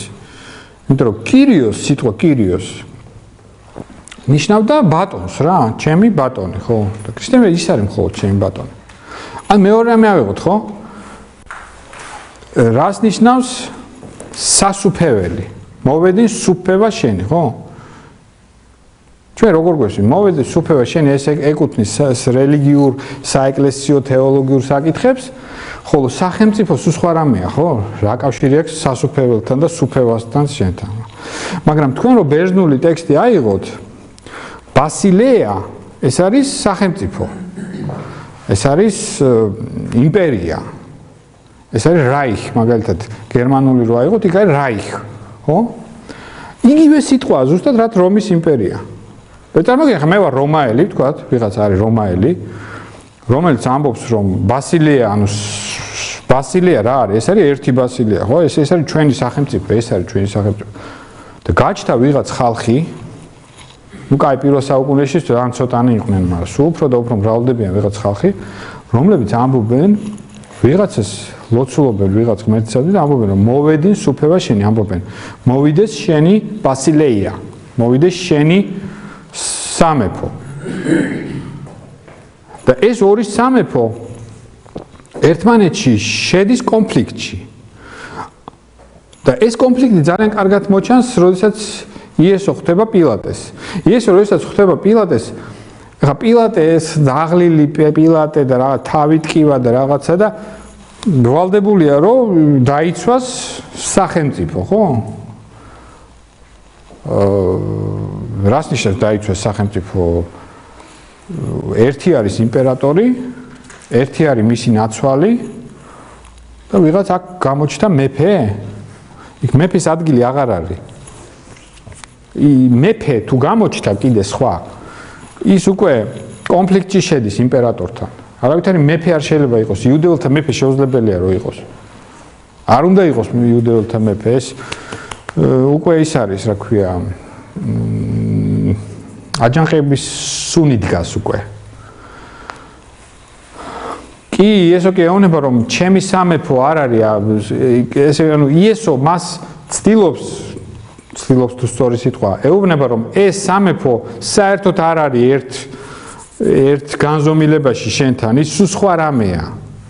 ის არ შედის, ის არ ეხება ამას, ის სხვაგან არის. ის შენ საფრთხეს არ გიქმნის. მაგრამ აი ხა რო შევხედოთ თქვა აი აქეთ ამ ხრიდან სახელმწიფოს ხრიდან, საზოგადოების ხრიდან, მათ ხომ ეს არ ესმით. მათ არ ესმით რომ ეს მეფობა, რომელსაც იესო ამბობს, ეს არ არის მართლა მეფობა, ჩვენი ამ ქვეყნიური გაგებით მეფობა. როგორც ესმოდათ რომაელებს და როგორც ესმოდათ ასევე ზოგიერთ იუდეველს. იმიტომ რომ იუდეველებისთვის რატო იყო ის მიუღებელი? უმრავლესობისთვის კიდევ ერთხელ ვიტყვი, არა ყველასთვის. რატო იყო იესო მიუღებელი? იმიტომ რომ მათ უნდათ ამ ქვეყნიური მეფე. მაგრამ იესომ თურმე სხვა რაღაცა უნდა, ხო? როდესაც გაიგესო თურმე ჯვარზე აპირებს გაკრობას, მათთვის ეს მიუღებელი აღმოჩნდა, ხო? ანუ ჩვენ რო შევხედოთ ახლა იმავე საკითხებს ეკლესიას რო შევხედოთ სახელმწიფოს ინტერესებიდან იუდეველების მდგომარეობა როგორი იყო რომის იმპერიაში როგორც მონოთეისტების? ნუ ეს ცოტა გადაგვიყვანს გვერდზე, ამიტომ გადავიყვან ბოლოსკენ ამ საკითხს დათო, ამ საკითხს ბოლოში გადავიყვან, მაგრამ მე ხა რაც მე მჭირდება იმაზე ვიტყვი რომ ესე იგი ნახეთ როგორ არის მე თუ ვარ ქრისტიანი ჩემთვის მთელი ჩემი ხედვა მსოფლმხედველობა არის ამ ქრისტიანობით არის განსაზღვრული და ამ ჩემს მსოფლმხედველობაში გარკვეული ადგილი აქვს ამ სახელმწიფოს ხო რომელიც არის არც ბჭენი ჯოჯოხეთისანი არ არის თორემ მე მისთვის არ ვილოცებდი ხო და მის კანონებს არ აღვასრულებდი მაგრამ არც სასუფეველი არ არის რა ეს არის ნუ ამას სოფლის ის არის გარკვეული აზრით მე ამ სახელმწიფოს წინააღმდეგი არაფერი არ მაქვს რატო არ მაქვს ამ სახელმწიფოს წინააღმდეგი ღმერთმა დაუშვა ეს სახელმწიფო პირიქით გარკვეული აზრით კარგიც არის ეს სახელმწიფო ზოგიერთი პირველი მამები ამბობდნენ რომ როდესაც ეს იმპერია რომის დაეცემა სწორედ მაშინ განთავისუფლდება ადგილი ანტიქრისტესთვის გარკვეული აზრით ეს სახელმწიფო ანტიქრისტესაც კი აკავებს მაგრამ ნახეთ როგორ არის მე რაღაც ადგილი მიუჩინე ამ სახელმწიფოს ანუ ჩემ ხედვაში ჩემ სოფხედველობაში ამ სახელმწიფოს გარკვეული ადგილი აქვს მაგრამ სახელმწიფოს ხრიდან და ეს სახელმწიფო არის რაღაც აბსტრაქტული არის კონკრეტული ადამიანები რომლებიც ამ სახელმწიფოს ატარებენ ხო იდეას სახელმწიფოს ხრიდან ქრისტიანებს აქვს რაღაც გარკვეული ადგილი მიჩნეული ანუ უმაღლესი სიკეთე არის სწორედ სახელმწიფო და ქრისტიანები არიან ну რაღაც ამ ქვეყნის არ ვიცი ზოგიერთი არის ამ ქვეყნის მოქალაქე ზოგიერთი არ არის მოქალაქე ან რაღაცა მოგესმით რაღაცა ადგილი მათ მიუჩინე და იმ ადგილას ისინი აშკარად არ იქცევიან რა ისე რა ანუ საუკეთესო იმპერატორები დევნიდნენ ქრისტიანებს რატო იმიტომ რომ ის ქრისტიანები მათი აზრით და მათი თვალსაზრისით აი ამ კონცეფტში ვერ ჯდებოდნენ ეხლა საზოგადოება როგორ უყურებდა ხო ამას საზოგადოებას ჩვენ თქვათ საზოგადოება სხვადასხვანაირია ხო თქვათ იქ იყვნენ უგანათლებულესი ადამიანები თქვათ ჩვენ ვიცით რომ მაგალითად ბასილი დიდი ყავდა უდიდესი მასწავლებელი წარმართი რომელიც უდიდეს პატივს სცემდნენ ერთმანეთს, თუმცა ერთმანეთის ასე ვთქვათ, სარწმუნოებას არ იზიარებდნენ, მაგრამ უდიდეს პატივს სცემდნენ ერთმანეთს. ქრისტიანები გარკვეული აზრით იყვნენ ვინც იყო განათლებული, ხო? იმ დროის უგანათლებულესი ადამიანები და ისინი როგორმე ერთმანეთში საერთო ენას ნახულობდნენ, მაგრამ ვთქვათ, ყველანაირი რამე ხდებოდა, ვთქვათ. მაგალითად, ეხლა ჩვენ თუ იდეალიზაცია არ არის, საჭირო ჩვენ თუ არ მოგწონს ზოგიერთი ქმედება ჩვენი დღევანდელი ეკლესიის, ადრეც იყო, ვთქვათ, ესეთი. ვთქვათ, ქრისტიანებს შეეძლოთ, ზოგიერთ ქრისტიანებს ამდგარიყვნენ და კერპები დაემსხვრიათ, მაგალითად, ხო? რაც მაგა არ იყო შეიძლება სწორი საქციელი, ხო? იმიტომ რომ ის ვიღაცისთვის კერპია, ვიღაცისთვის ხელოვნების ნიმუშია რაღაცა და ბუნებრივია რომ საზოგადოებაში იყო გარკვეული, ესე იგი ესეთი იდეალიზაციაც არ არის სწორი, ხო? ყველანაირი რაღაც ხდებოდა. და როგორც აი კარგად აქვს ბოლოტოვს ნათქვამი რომ ჩვენ უნდა განვასხვაოთ ერთმანეთისგან რომ ქრისტიანების იყო კონფლიქტი სახელმწიფოსთან და იყო ხანდახან კონფლიქტი საზოგადოებასთან. და ხანდახან ეს ერთი მეორესთან არ ემთხვეოდა, თქვა, იყო შემთხვევა, როდესაც სახელმწიფო დევნიდა ქრისტიანებს და პირიქით საზოგადოება არაქრისტიანული, თქვა, მათ იფარებდა, იყო ხანდახან პირიქით, თქვა. უცბად რო საზოგადოება რო ამდღარიყო ქრისტიანების წინააღმდეგ და მოეწყოთ პოგრომი, ეხა რომის იმპერია, კანონის იმპერია, იქ არავის თვით, ასე ვთქვათ, რა ქვია იმას ქართულად, სამასური. თვით შემოქმედებას არავინ არ დააშვებიებდა. გარკვეულ ზოგჯერ პირიქით სახელმწიფო იცავდა ხოლმე ქრისტიანებს. ხო. ამიტომ ეს არ იყო, ასე ვთქვათ, რაღაცნაირად ადვილი ურთიერთობა, მთავარი რაც ჩვენ უნდა გავიგოთ, რომ აი ამ კონცეფციაში სახელმწიფო რაღაც ადგილს მიუჩენდა ქრისტიანებს, თავიდან ისინი იყვნენ როგორც რაღაც იუდეური ერთ-ერთი სექტა, მაგრამ შემდეგ იყო მათთვის რაღაცნაირად მიუღებელი რაღაც მიმართულება რაღაც გარკვეული რელიგიის და ქრისტიანებიც რაღაც ადგილს მიუჩენდნენ სახელმწიფოს და ძალიან საინტერესო არის მოქცევა იმპერატორი კონსტანტინეს მოქცევა. იმპერატორი კონსტანტინე ქრისტიანობა მიიღო, ქრისტე მიიღო უშუალოდ, ანუ მან ქრისტიანობა კი არ მიიღო ეკლესიიდან, ან ეკლესიის, ასე ვთქვათ, ქადაგების შედეგად კი არ მიიღო, მან უშუალოდ ჰქონდა მას გამოცხადება, ყოველ შემთხვევაში თვითონ ეს ამას ამბობდა და თავისთავად აი ერთ-ერთმა პროფესორმა თქვა, მე ლექციაზე მოვისმინე და ძალიან მენიშნა ეს იდეა, რომ მაგრამ თავისთავად ეს იდეა, რომ ქრისტე არის ჩემთან ჭეშმარიტი ღმერთი და ამიტომ მე ბრძოლის ველზე გავიმარჯვე, თავისთავად ეს იდეა წარმართულია. მიექცეთ ყურადღება? იმიტომ რომ ქრისტე არასდროს არ ამბობდა სახარებაში, რომ თქვენ ამ სოფლად გამარჯვებული იქნებით. ჩვეულებრივი გაგებით გამარჯვებული, ფიზიკური გაგებით. ქრისტე ამბობდა ყოველთვის, რომ თქვენ იქნებით დევნილები კი. გამოგიყვანენ ქუჩაზე და გდევნიან და ასე ვთქვათ, სიცოცხლეს გამოგასალმებენ, მაგრამ გამაგრდით. არც ერთი ჩვენ არ აგვაქვს დადასტურებული, რომ დევნის შედეგად ქრისტიანებს აეღოთ ხელში იარაღი და თავი დაეცვათ იარაღით. ესეთი რამე არ იყო პირველ საუკუნეებში. ჩვენ კარგად გვახსოვს რა უთხრა ქრისტემ პეტრეს, ხო? შენი ხმალი შეინახე შენ ფარქაში. ეს ცოცხალი იყო ქრისტიანების, ეს არ იყო უბრალო რაღაც. მაგრამ კონსტანტინე შემდეგ იწყება სწორედ გარკვეული აზრით, თუ გნებავთ წარმართული დაარქვით, თუ გნებავთ ძველი აღთქმისეული დაარქვით, აღდგენა აი ამ ძველის. რახან ჩვენთან არის ქრისტე, ჩვენ ბრძოლაში, ნამდვილ ბრძოლაში, აქაურ ბრძოლაში რა. აი აქაურ ბრძოლაში. არა იმ ბრძოლაში, როდესაც მოწამე უნდა ეწამოს და ასე ვთქვათ, სლევს თუ არა ის აი ამ ბუნებრივ ვთქვათ შიშს და ბუნებრივ იმას. არა იმ ზეციურ ბრძოლაში, რომელშიც ჩვენ ყველანი ვართ, ასე ვთქვათ, უნდა ვიყოთ ღმერთის მებრძოლები. არ ზეციურ ბრძოლაში, არა ამ ქვეყნიურ ჩვეულებრივ ბრძოლაში, ეს გარკვეული აზრით ხდება ნელ-ნელა აღდგენა ამ ძველი აღთქმისეული, როდესაც ჩვენ ვიმარჯვებთ, იმიტომ რომ ჩვენთან არის ჭეშმარიტი ღმერთი და მარცხდებით, იმიტომ რომ ჩვენი ცოდვების გამო ჩვენმა ღმერთმა მიგვატოვა. ფაქტობრივად ბიზანტინიზმი იწყება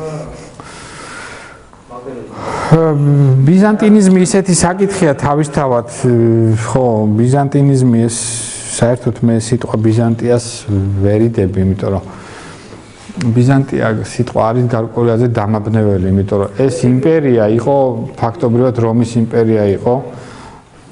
როდის იწყება ბიზანტია მე-4-ში, იწყება მე-5-ში, მე-6-ში, თავის თავს ისინი ყოველთვის ეძახოდნენ რომაელებს და რომის იმპერიას. ანუ ამ და რაც არის ძალიან მნიშვნელოვანი, ახლა უნდა დავამთავრო, იმიტომ რომ გამიგრძელდა, რაც არის ძალიან მნიშვნელოვანი როდესაც მოხდა ეს მოქცევა და ქრისტიანობა მიიღო კონსტანტინემ და რასაკვირველია მიმართა ეკლესიას იმისათვის რომ ეკლესიამ ეს პერსპექტივა რომ ყოფილიყო სახელმწიფოსთან ეთანამშრომლა მიიღო ეს პერსპექტივა და არ უნდა ვიჩქაროთ ჩვენ და არ უნდა ვთქვათ რომ ეს იყო ვთქვათ კარგი თუ ცუდი არ უნდა გავიგოთ ეს ძალიან უბრალოდ და დამიწებულად რომ ეკლესიამ მიიღო ესა ეკლესია დაეცა ესეთ რამეს წაიკითხავთ თქვენ დასავლურ ლიტერატურაში რომ ეს იყო ეკლესიის უდიდესი დაცემა რახან მან ეს პერსპექტივა მიიღო რომ სახელმწიფოსთან ერთად ემოქმედა და გამხდარიყო სახელმწიფო შეიძლება ითქვას სახელმწიფო იდეოლოგია არა ესე მარტივად არ არის საქმე გარკვეული აზრით დიახაც ეკლესიამ ეს პერსპექტივა მიიღო რადგანაც ესეც მიიღო როგორც ღვთის უდიდესი განგება და თავის თავზე გარკვეული აზრით აიღო პასუხისგებლობა ეკლესიამ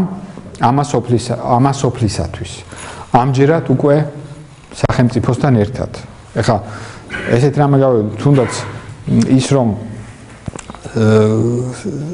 მისიონერულ საქმეში იმპერია დაეხმარა ეკლესიას თუნდაც ეს ძალიან დიდი მნიშვნელოვანი იყო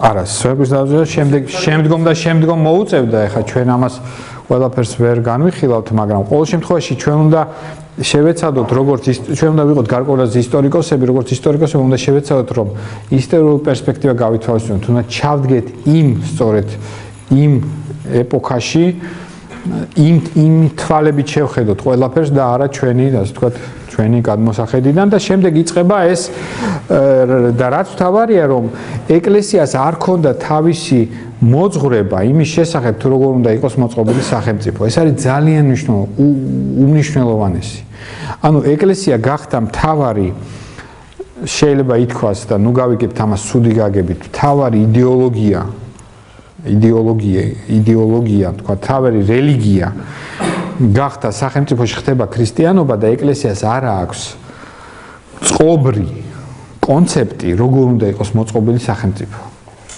შეიძლება ძალიან კარგი მე არ ვამბობ ამას შეფასებითად კარგია თუ შეიძლება ეს ძალიან კარგიც არის რომ არ ქონდა და არც უნდა ქონდეს ალბათ ეკლესიას თავის სისტემა როგორ უნდა იყოს მოწყობილი სახელმწიფო მაგრამ ფაქტია რომ არ ქონდა და ამიტომ მეოთხე საუკუნიდანაც გაგრძელდა რომაული ხაზი სახელმწიფოს იდეოლოგიისა. რასაკვირველია შეცვლილი, რადგანაც ნაცვლად ძველი რელიგიისა მოვიდა ახალი, რამაც რასაკვირველია თავისი დაღი დაასვა, მაგრამ ძირითადი ის, რომ ეკლესია უნდა იყოს იმპერიის სამსახურში, აი ეს დარჩა და ამით არის განპირობებული ეს კონფლიქტი, მუდმივი კონფლიქტი ეკლესიისა და იმპერიასა და ეკლესიას შორის, რაც ჩვენ ხედავთ, თქვათ, მე-4, მე-5, მე-6 საუკუნეებში ეს ყოველთვის დარჩება. ისე როგორც დასავლეთში, ისე აღმოსავლეთში, თქვათ იგივე. იოანე ოქროპირის ამბები და ასე შემდეგ და ასე შემდეგ. რატო? იმიტომ რომ მაინც იმპერია ცდილობს რომ ეკლესია ჩააყენოს თავის სამსახურში, ხოლო ეკლესია ცდილობს რომ იმპერია ჩააყენოს თავის სამსახურში. ბუნებრივი. ესეთი არის ხედვა. ორი სიტყვით რო ვთქვა, დღეს ჩვენ როგორ რა ისა გვაქვს, რა საზოგადოება გვაქვს და რა სახელმწიფო მოწყობა გვაქვს, ხო? დღეს ჩვენ ის რაც ჩვენ გვაქვს დღეს და რაც უნდა გქონდეს, ეს მოდის სწორედ თანამედროვე კონცეფცია, როგორ უნდა იყოს სახელმწიფო მოწყობილი, რაც მოდის რასაკვირველია დასავლეთი ევროპიდან და აი ამ კონცეფციაში უმთავრესი არის რასაკვირველია პიროვნების თავისუფლება ერთი და რაც ევროპაში ჩამოყალიბდა სადღაც მე-17-მე-18 საუკუნეში დიდი ბრძოლების და ომების, რელიგიური ომების შედეგად, რომ დასავლეთ ევროპელები მივიდნენ იმ დასკვნამდე, რომ ცდელობა, რომ ერთი რომელიმე რელიგია იყოს დომინანტური და ერთი რომელიმე რელიგიის ასე ვთქვათ, საფუძველზე ავაწყოთ ჩვენ ქვეყანა, აი ამაზე თქვენს უარი და ეს იყო უდიდესი, ასე ვთქვათ, უდიდესი წინსვლა. ჩვენ თუ ხედავთ საშინელ ომებს მე-17 საუკუნეში, რელიგიურ ომებს, რატო? იმიტომ რომ მე იმდენად წამს რომ მე ვარ სწორი, რომ ყველაფერზე წავალ ოღონდ აი ამ სიმართლეში, ამ ჭეშმარიტებაში ყველანი მოვიყვანო, ხო? თქვენ კათოლიკე იმდენად წამს რომ ეს კათოლიკური არის სწორი და ეს პროტესტანტული არის რაღაც დაღუპვა და პირიქით, ხო? მივიდნენ იმ დასკვნამდე რომ აღარ გვინდა ესა იყოს რელიგიური თავისუფლება. ჯერ რაღაც გარკვეულწილად მეტი. იგივე ამერიკის მაგალითი. ამერიკა ეს პარადოქსალური ერთის მხრივ არის უაღრესად რელიგიური ქვეყანა და მეორეთვის მკაცრად არის რელიგიური თავისუფლება დაცული. ნებისმიერი რელიგიის. რატო? იმიტომ რომ სწორედ ამერიკა, რომელიც შექმნეს იმათ, ვინც გაექცენ ამ რელიგიურ ბრძოლებს, გაექცენ ამ რელიგიურ დაპირისპირებას და საკმაოდ ტკივნეული ურთიერთობა ჰქონდათ ერთმანეთთან, იმიტომ რომ ისინი სხვადასხვა კონფესიას ეკუთვნოდნენ. აი ეს კონსენსუსით, როგორ უნდა ავაწყოთ ქვეყანა, როგორ უნდა შევქმნათ ქვეყანა, ეს კონსენსუსი მოინახა სხვა სფეროში და არა რელიგიის სფეროში და თქვათ რომ რელიგიის საკითხი იყოს ადამიანის თავისუფლების, ადამიანის პირადი არჩევანის და არანაირად სახელმწიფოს. და იქ პირდაპირ იქ არის მიაქციეთ ყურადღება პირველი ეგრეთ წოდებული შესწორება, ის 10 შესწორება არის უნიშნელოვანესი ნაწილი კონსტიტუციის, ამერიკული კონსტიტუციის. თქვენ არ უნდა შეგიყვანოთ შესწომაში, რომ მას თქვენ შესწორება. შესწორება ქვია, იმიტომ რომ ის არ მოესწრო თავის დროზე და შესწორების სახით შეიტანეს. ის არის უმთავრესი ნაწილი კონსტიტუციის, რომელიც სწორედ ადამიანის უფლებებს განსაზღვრავს. პირველ რიგში წერია სწორედ ნეგატიური იმით, რომ არა. სახელმწიფოს არ აქვს უფლება, რომ შემოიღოს რომელიმე რელიგია, უპირატესობა მიანიჭოს რომელიმე რელიგიას. სახელმწიფოს არ აქვს ამის უფლება. შესაბამისად, ყველა სარწმუნოება და ყველა რელიგია არის თანასწორი და ჩვენ დღეს დაუბრუნდით იმ პირველ საუკუნეების მდგომარეობას, რომელიც იყო, შეიძლება კიდევ უფრო უკეთეს მდგომარეობაში ვართ, როდესაც სახელმწიფო არც გვდევნის ჩვენ პირდაპირ და არც ქრისტიანული არ არის. ანუ სახელმწიფო არის უნდა იყოს ყოველ შემთხვევაში თანამედროვე სახელმწიფო და ჩემი აზრით, პირადად ჩემი აზრით ეს არის კარგი, ის უნდა იყოს რელიგიურად ნეიტრალური. ანუ მე შეიძლება ვარ ქრისტიანი და უაღრესად ქრისტიანი, მაგრამ მე როგორც ქვეყნის თქვათ მინისტრი ან პრემიერ-მინისტრი ან პრეზიდენტი, ჩემ ნებისმიერ ქმედებაში, ჩემ ნებისმიერ გადაწყვეტილებაში უნდა ვიყო ნეიტრალური რელიგიის თვალსაზრისით. ჩემმა რელიგიამ არ უნდა ან ჩვენმა რელიგიამ პირდაპირ და უშუალოდ არ უნდა გადაწყვეტოს ჩემი გადაწყვეტილება. ანუ ჩვენ ამას მიჯნავთ, ეს ხშირად ჩვენთან არ ესმით, მაგალითად ამერიკის პრეზიდენტი ძალიან ხშირად აჩვენებენ როგორ მიდის ის ეკლესიაში, რომელ ეკლესიაში ის დადის, კვირას როგორ მიდის ეკლესიაში, როგორ ლოცულობს. კი, რასაკვირველია მიდის, მაგრამ ის მიდის სწორედ როგორც ერთ-ერთი ჩვენთაგანი, რომელსაც აქვს პირადი ცხოვრება. ის მისი პირადი ცხოვრებაა, მაგრამ ის არ მიდის ეკლესიაში როგორც პრეზიდენტი. გაჩვენებულში ეს კონკორდატის ის როგორ არის ამ კონტექსტში? ჩვენ კონკორდატი ჩემი აზრით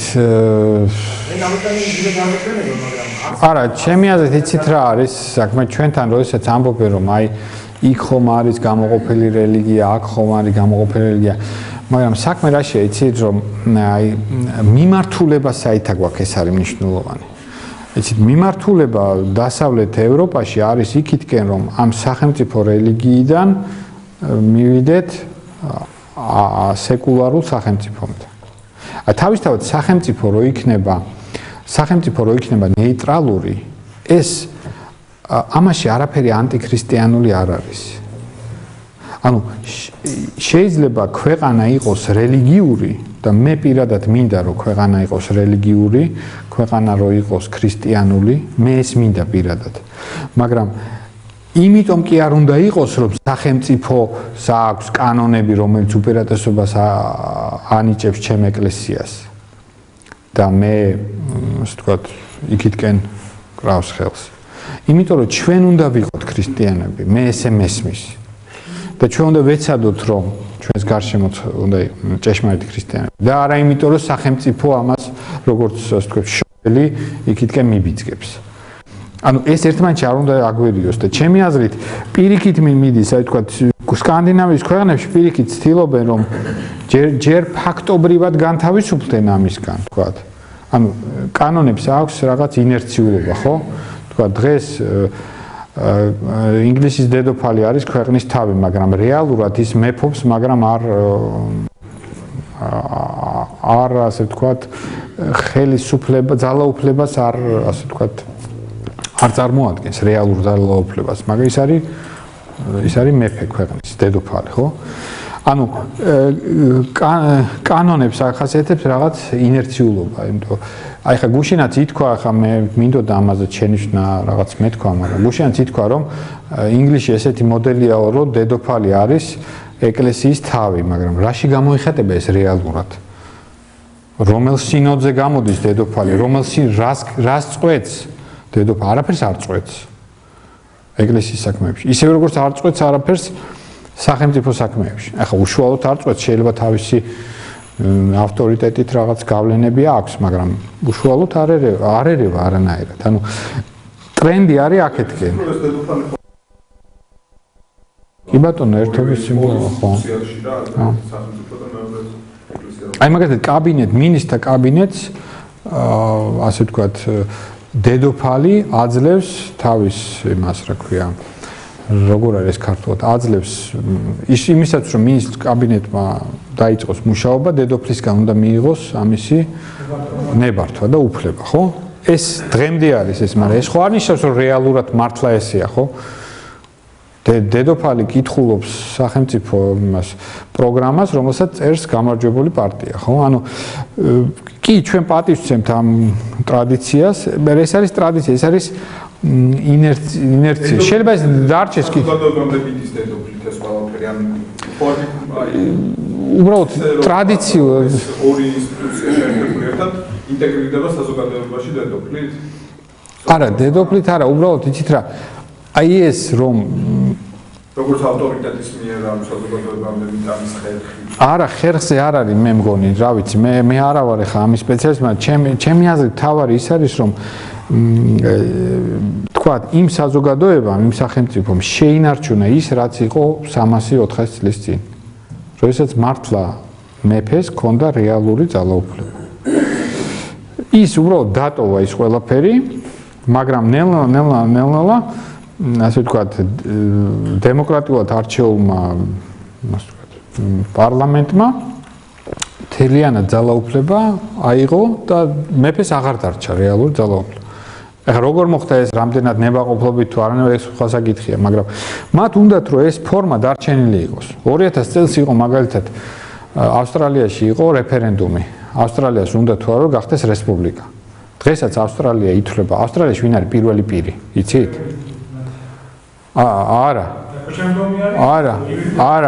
არა, მე ვამბობ ფორმალურად. ფორმალურად უმაღლესი პირი არის დედოფალის მიერ გაგზავნილი გუბერნატორი. ის არის პირველი პირი ქვეყანაში. იმიტომ რომ ისინი ჯერ კიდე არიან და მათი უმაღლესი არის ინგლისის დედოფალი. ეს არის ფორმალურად, კანადისაც, ხო. უარი თქვა, არ გვინდა რესპუბლიკა, გვინდა ისე იყოს. ესე ურჩევი. მაგრამ რეალურად რასაკვირველია მართავს პრემიერ-მინისტრი, ხო? საერთოდ ეს უდიდესი, ერთ-ერთი რაც უდიდესი კაცობრიობა მიიღო, რაც დასავლეთ ევროპაში მოხდა ეს გარღვევა, ხო? რამე იყო, მაგრამ ხელისუფლება არის შემოზღუდული. ანუ ძველად ჩვენ რა გქონდა? საზოგადოება რაც უფრო რთული იყო, რაც უფრო დიდი იყო, რაც უფრო ძლიერი იყო, მით უფრო კონცენტრირებული იყო ხელისუფლება ერთ ადგილას. იქნებოდა ეს მეფე, თუ იქნებოდა ეს რაღაც ოლიგარქები, ანუ რამდენიმე, თუ იქნებოდა კონცენტრირებული იყო და კაცრი ის იყო, ვერტიკალი, ხო? მაგრამ დასავლეთ ევროპაში დაწყებული ჯერ კიდევ მე-12 საუკუნიდან, როდესაც ნელ-ნელა ეს რაღაც უნიკალური რაღაც მოხდა, იმიტომ რომ იქ სხვადასხვა ფაქტორები იყო. თქვათ, მეფისა და იმის დაპირისპირება პარლამენტის ინგლისში, ხო? როდესაც პარლამენტს უნდა თავის ძალა, მეფეს უნდა თავის ძალა, ხო? ეს დიდებულები თვითონ, ლორდები და თავადები. მერე მაგალითად შემდეგი ნაბიჯი იყო თემთა პალატა როგორ შეიქმნა. თემთა პალატა როგორ შეიქმნა? მეფეს უნდა და ფული არ ქონდა. ფული ქონდა იმათ ვაჭრებს და ხელოსნებს. უთხრა რომ მომეცითო ფულიო და მოგცემთო ოღონდ ჩვენც მოგვეცით უფლება რომ გარკვეული აზრით ჩვენც გადაწყვეტილებებში მივიღოთ მონაწილე. ანუ ქვეყნის მართვაში რომ მივიღოთ მონაწილე. ანუ მუდმივი კომპრომისები, ურთიერთდათმობები, რაღაცა იქ თავისუფალი ქალაქები ევროპაში უდიდესი მნიშვნელობა ჰქონდა კიდე რომ იმპერატორებმა თავის დროზე ჯერ კიდე იმის დროს ვერ მოახერხეს ეკლესიის ხელში ჩაგდება და პაპი დარჩა როგორც დიდი უდიდესი ავტორიტეტი იმის მიუხედავად რომ მას არ ჰქონდა ფიზიკური დიდი ძალა, მაგრამ რჩებოდა უდიდესი ავტორიტეტი. ანუ ძალის დაყოფა, ერთის მხრივ ძალის დაყოფა და მეორეს მხრივ რასაკვირველია ადამიანის უფლებები, რასაც დაემატა შემდეგ აი რევოლუციების და შემდეგ დაემატა რა? საყოველთაო არჩევნები, ხო? რას ნიშნავს საყოველთაო არჩევნები? თუ კი მე შემიძლია 3 წლის მერე გადავირჩიო ხელისუფლება, თქვათ საქართველოს მოქალაქეებს. თუ ჩვენ შეგვიძლია რომ 3 წლის მერე პატიოსნად თუ მივედით როდისმე იქამდე რომ პატიოსნად ჩატარდება არჩევნები, მართლა ასე განურჩევლად იმისა ვინ არის ხარ. თუ მივედით იმ წერტილამდე, ხო? თუ ჩვენ შეგვიძლია რომ 3 წლის მერე გადავირჩიოთ ხელისუფლება, რატომ უნდა მოვაწყოთ ეს რევოლუცია? რატო? ხო? ანუ ეს ყველაფერი რაც მოხდა ეს დასავლეთ ევროპაში, ყველაფერი ეს უნდა მივიღოთ ჩვენ ეს მოწყობა და უნდა რასაკვირველია რელიგიას და რელიგიურ უფლებას უდიდესი მნიშვნელობა აქვს, იმიტომ რომ ადამიანს რომელსაც სწამს ესა მისთვის ეს არის თავარი, მის სოფხედულობას სწორედ რელიგია განსაზღვრავს. და ამიტომ სახელმწიფო ისე უნდა იყოს მოწყობილი, რომ ადამიანს მისცეს საშუალება რომ იცხოვროს ამ საზოგადოებაში როგორც რელიგიურმა არსებამ. კარგით, მე ამით დავასრულე და ეხლა შეკითხვები თუ გექნებათ, შეგვიძლია განვართოთ. კი ბატონო. ქრისტიანი დეპუტატი და კანონიდან მიიღო აბორტის შესახებ. ან ერთადად. ხო. როგორ მოიქცევა? მოდი ესე ვთქვათ რა, რომ რასაკვირველია ჩემი სარწმუნოება განსაზღვრავს ჩემ გადაწყვეტილებას, რასაც მე სინდისი მეუბნება და მე ვიქცევი ჩემი სინდისის შესაბამისად ვიღებ გადაწყვეტილებას. ამაზე არავინ არაფერს არ გეტყვით, რომ რატო ესე. კი ბატონო, შეიძლება ჩემი გადაწყვეტილება ხა კონკრეტულად ამ საკითხებზე არ მინდა, მაგრამ ევთანაზიაც ისეთი საკითხია, ვთქვათ. რომ კონკრეტულად მე რასაც ჩემი სინდისი კარნახობს ის გადაწყვეტილება უნდა მივიღო და თუ ეს ჩემი რწმენას ამაში შეაქვს დიდი წვლილი, უნდა შეიტანოს კიდევაც, რასაკვირველია, ესე არის.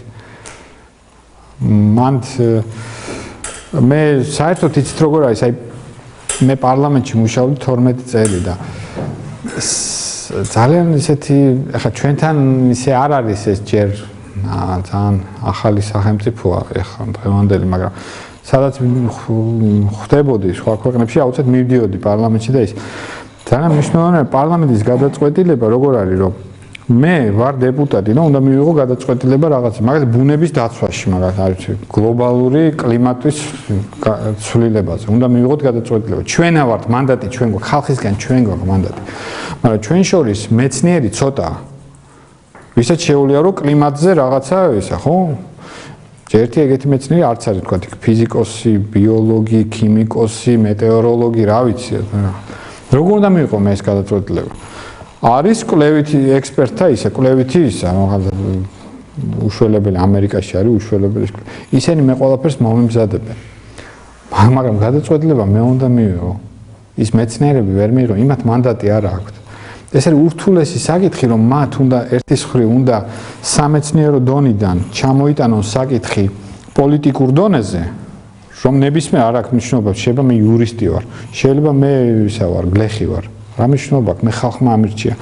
რომ ჯერ ერთი მე გამაგებინონ და მეორე უნდა იყოს ძალიან ნეიტრალურები, ანუ მათ არ უნდა ეცადონ რომ თავის აი მომზადებულ დასკვნებში კი არა, მომზადებულ მასალებში რაც არის, რომ მე ერთი ან მეორე გადაწყვეტილებას მიბიძგონ.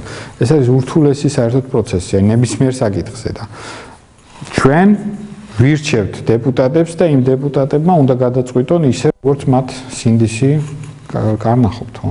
და ამ სინდისის კარნახში რასაკვირველია მათ სოფხედელობას და მათ რელიგიურ სარწმუნოებას რასაკვირველია შეადგილებს. პარტიის პოზიცია ასეთი დაავადება მოგვიწევს. ეგ უკვე სხვა რაღაცა არ არის ეგრე. სხვათა შორის ამერიკაში ვთქვათ ძალიან დიდი თავისუფლება აქვს პოლიტიკოს.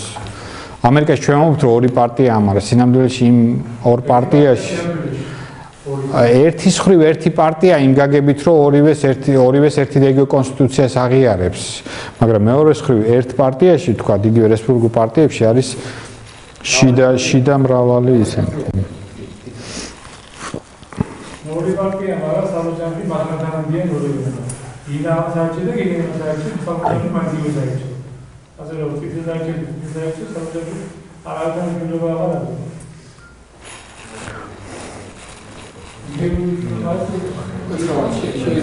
კი ბატონო.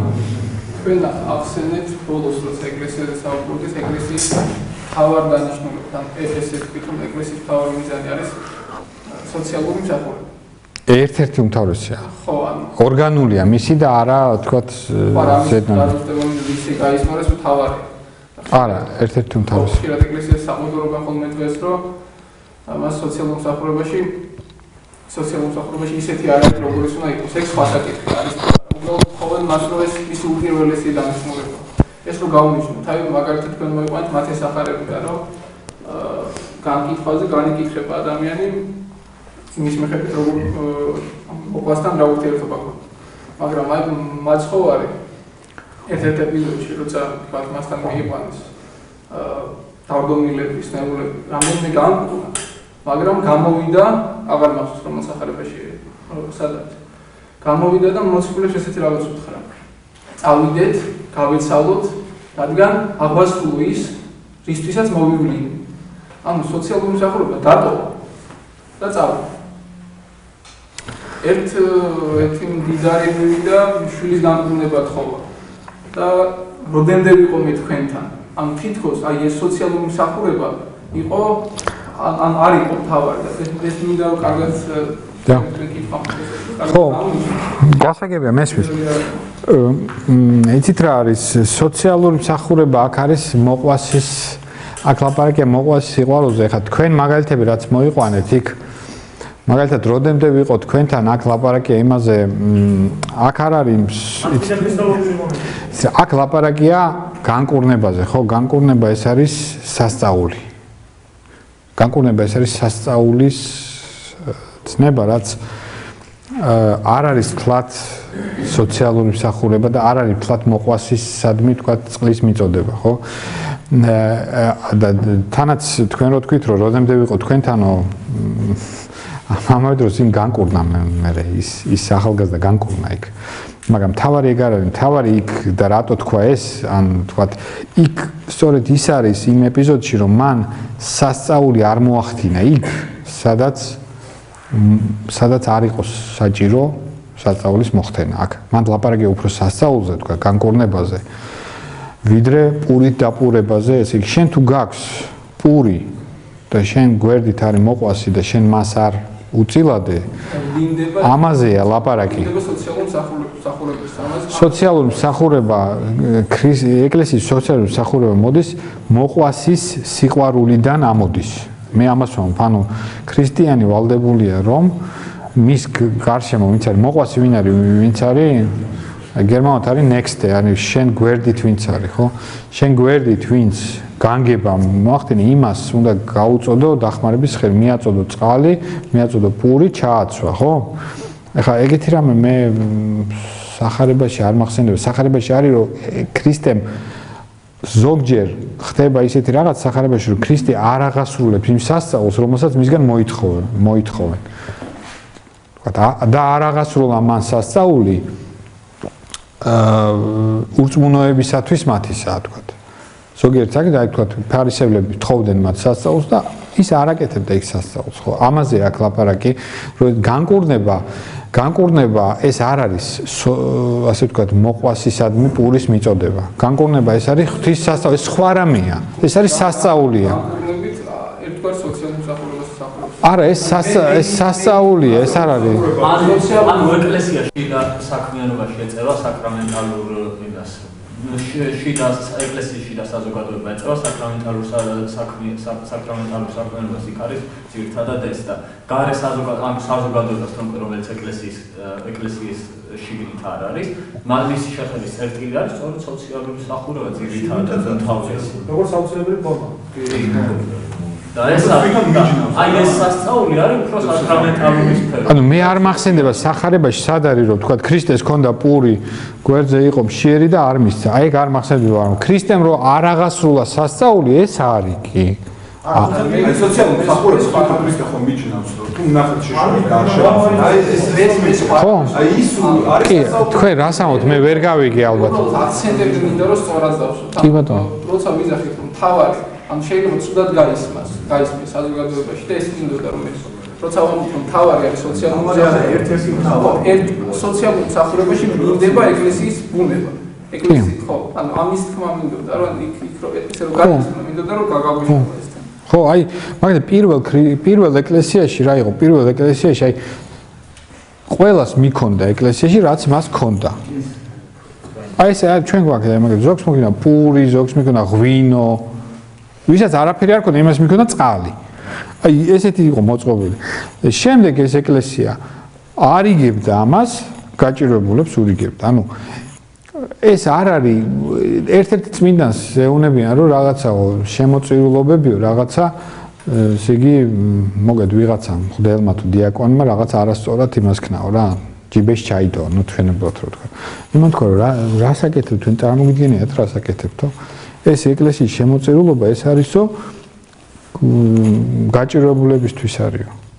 ქრისტესთვის არის, ანუ შენ პარავ გაჭირვებულს, ხო?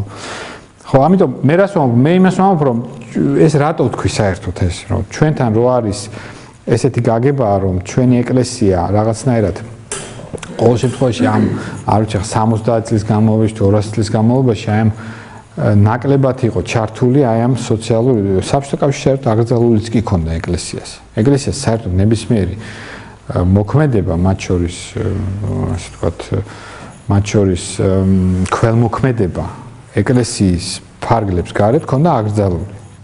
ქადაგებაც და ისა რა ქველმოქმედებაც. ამიტომ გარკვეული ინერცია გვაქვს ჩვენ ეკლესიას სამწუხაროდ აქვს. თუმცა კეთდება ბევრი რამ. მე უბრალოდ ამას ვამბობ ხოლმე ხშირად რომ ეს არ არის აი რომ გონებ აი რამდენს აკეთებენ ისინი კათოლიკები პროტესტანტები ისინიც რო აკეთებენ ის თითქოს ეს უფრო ის არის რა პროტესტანტული ის არის არ არის ეს არის ბუნებრივია ეკლესიისთვის ეს არის მე ვამბობ რომ ეს არის ბუნებრივი თქვათ როდესაც იმიტომ რომ პირდაპირ სახარებაში ეს წერია რომელიც ჩვენ ვკითხულობთ დიდ მარხვის პირველ კვირას ჩვენ უნდა დანიშნულოვანია ჩვენ რას ვკითხულობთ მარხვაში ჩვენ იმიტომ რომ უნდა გავიხსენოთ დიდი მარხვა არის სწორედ გახსენება ჩვენ უმთავრესს ვიხსენებთ ერთ-ერთი უმთავრესი არის ეს შენ რო აძლევ იმას შენ აძლევ ქრისტეს სინამდვილეში სად ნახავ შენ ქრისტეს აი ეგ ნახავ შენ ქრისტეს ანუ ერთ-ერთი მე ვამბობ ეს ერთადერთია და ის არის თქვა იყვნენ წმინდა მამები რომლებსაც უბრალოდ სხვა მსახურება ჰქონდათ იმათი მსახურება იყო რომ რაღაც უდაბნოში ლოცულობდნენ ხო არაფერი არ ჰქონდათ იმათ ზოგიერთი მამები იყვნენ და დედები, რომლებიც მთელი თავის ცხოვრება ქველმოქმედებას ეწეოდნენ. ანუ მათგან ხდებოდა ეს, ანუ მათთან შემოდიოდა და მათგან გადიოდა ეს ქველმოქმედება. ანუ ეს მე ვამბობ, ეს ერთადერთია, მაგრამ ეს არის ერთ-ერთი უმთავრესი და ბუნებრივი ეკლესიისთვის და არა რაღაცა ასე ვთქვათ ჩვენ დროს იყო ბაზისი და ნაცსტროიკა, ხო? ზედნაშენი. ეს არ არის ზედნაშენი, ეს არის საფუძველი ეკლესიის. ხო.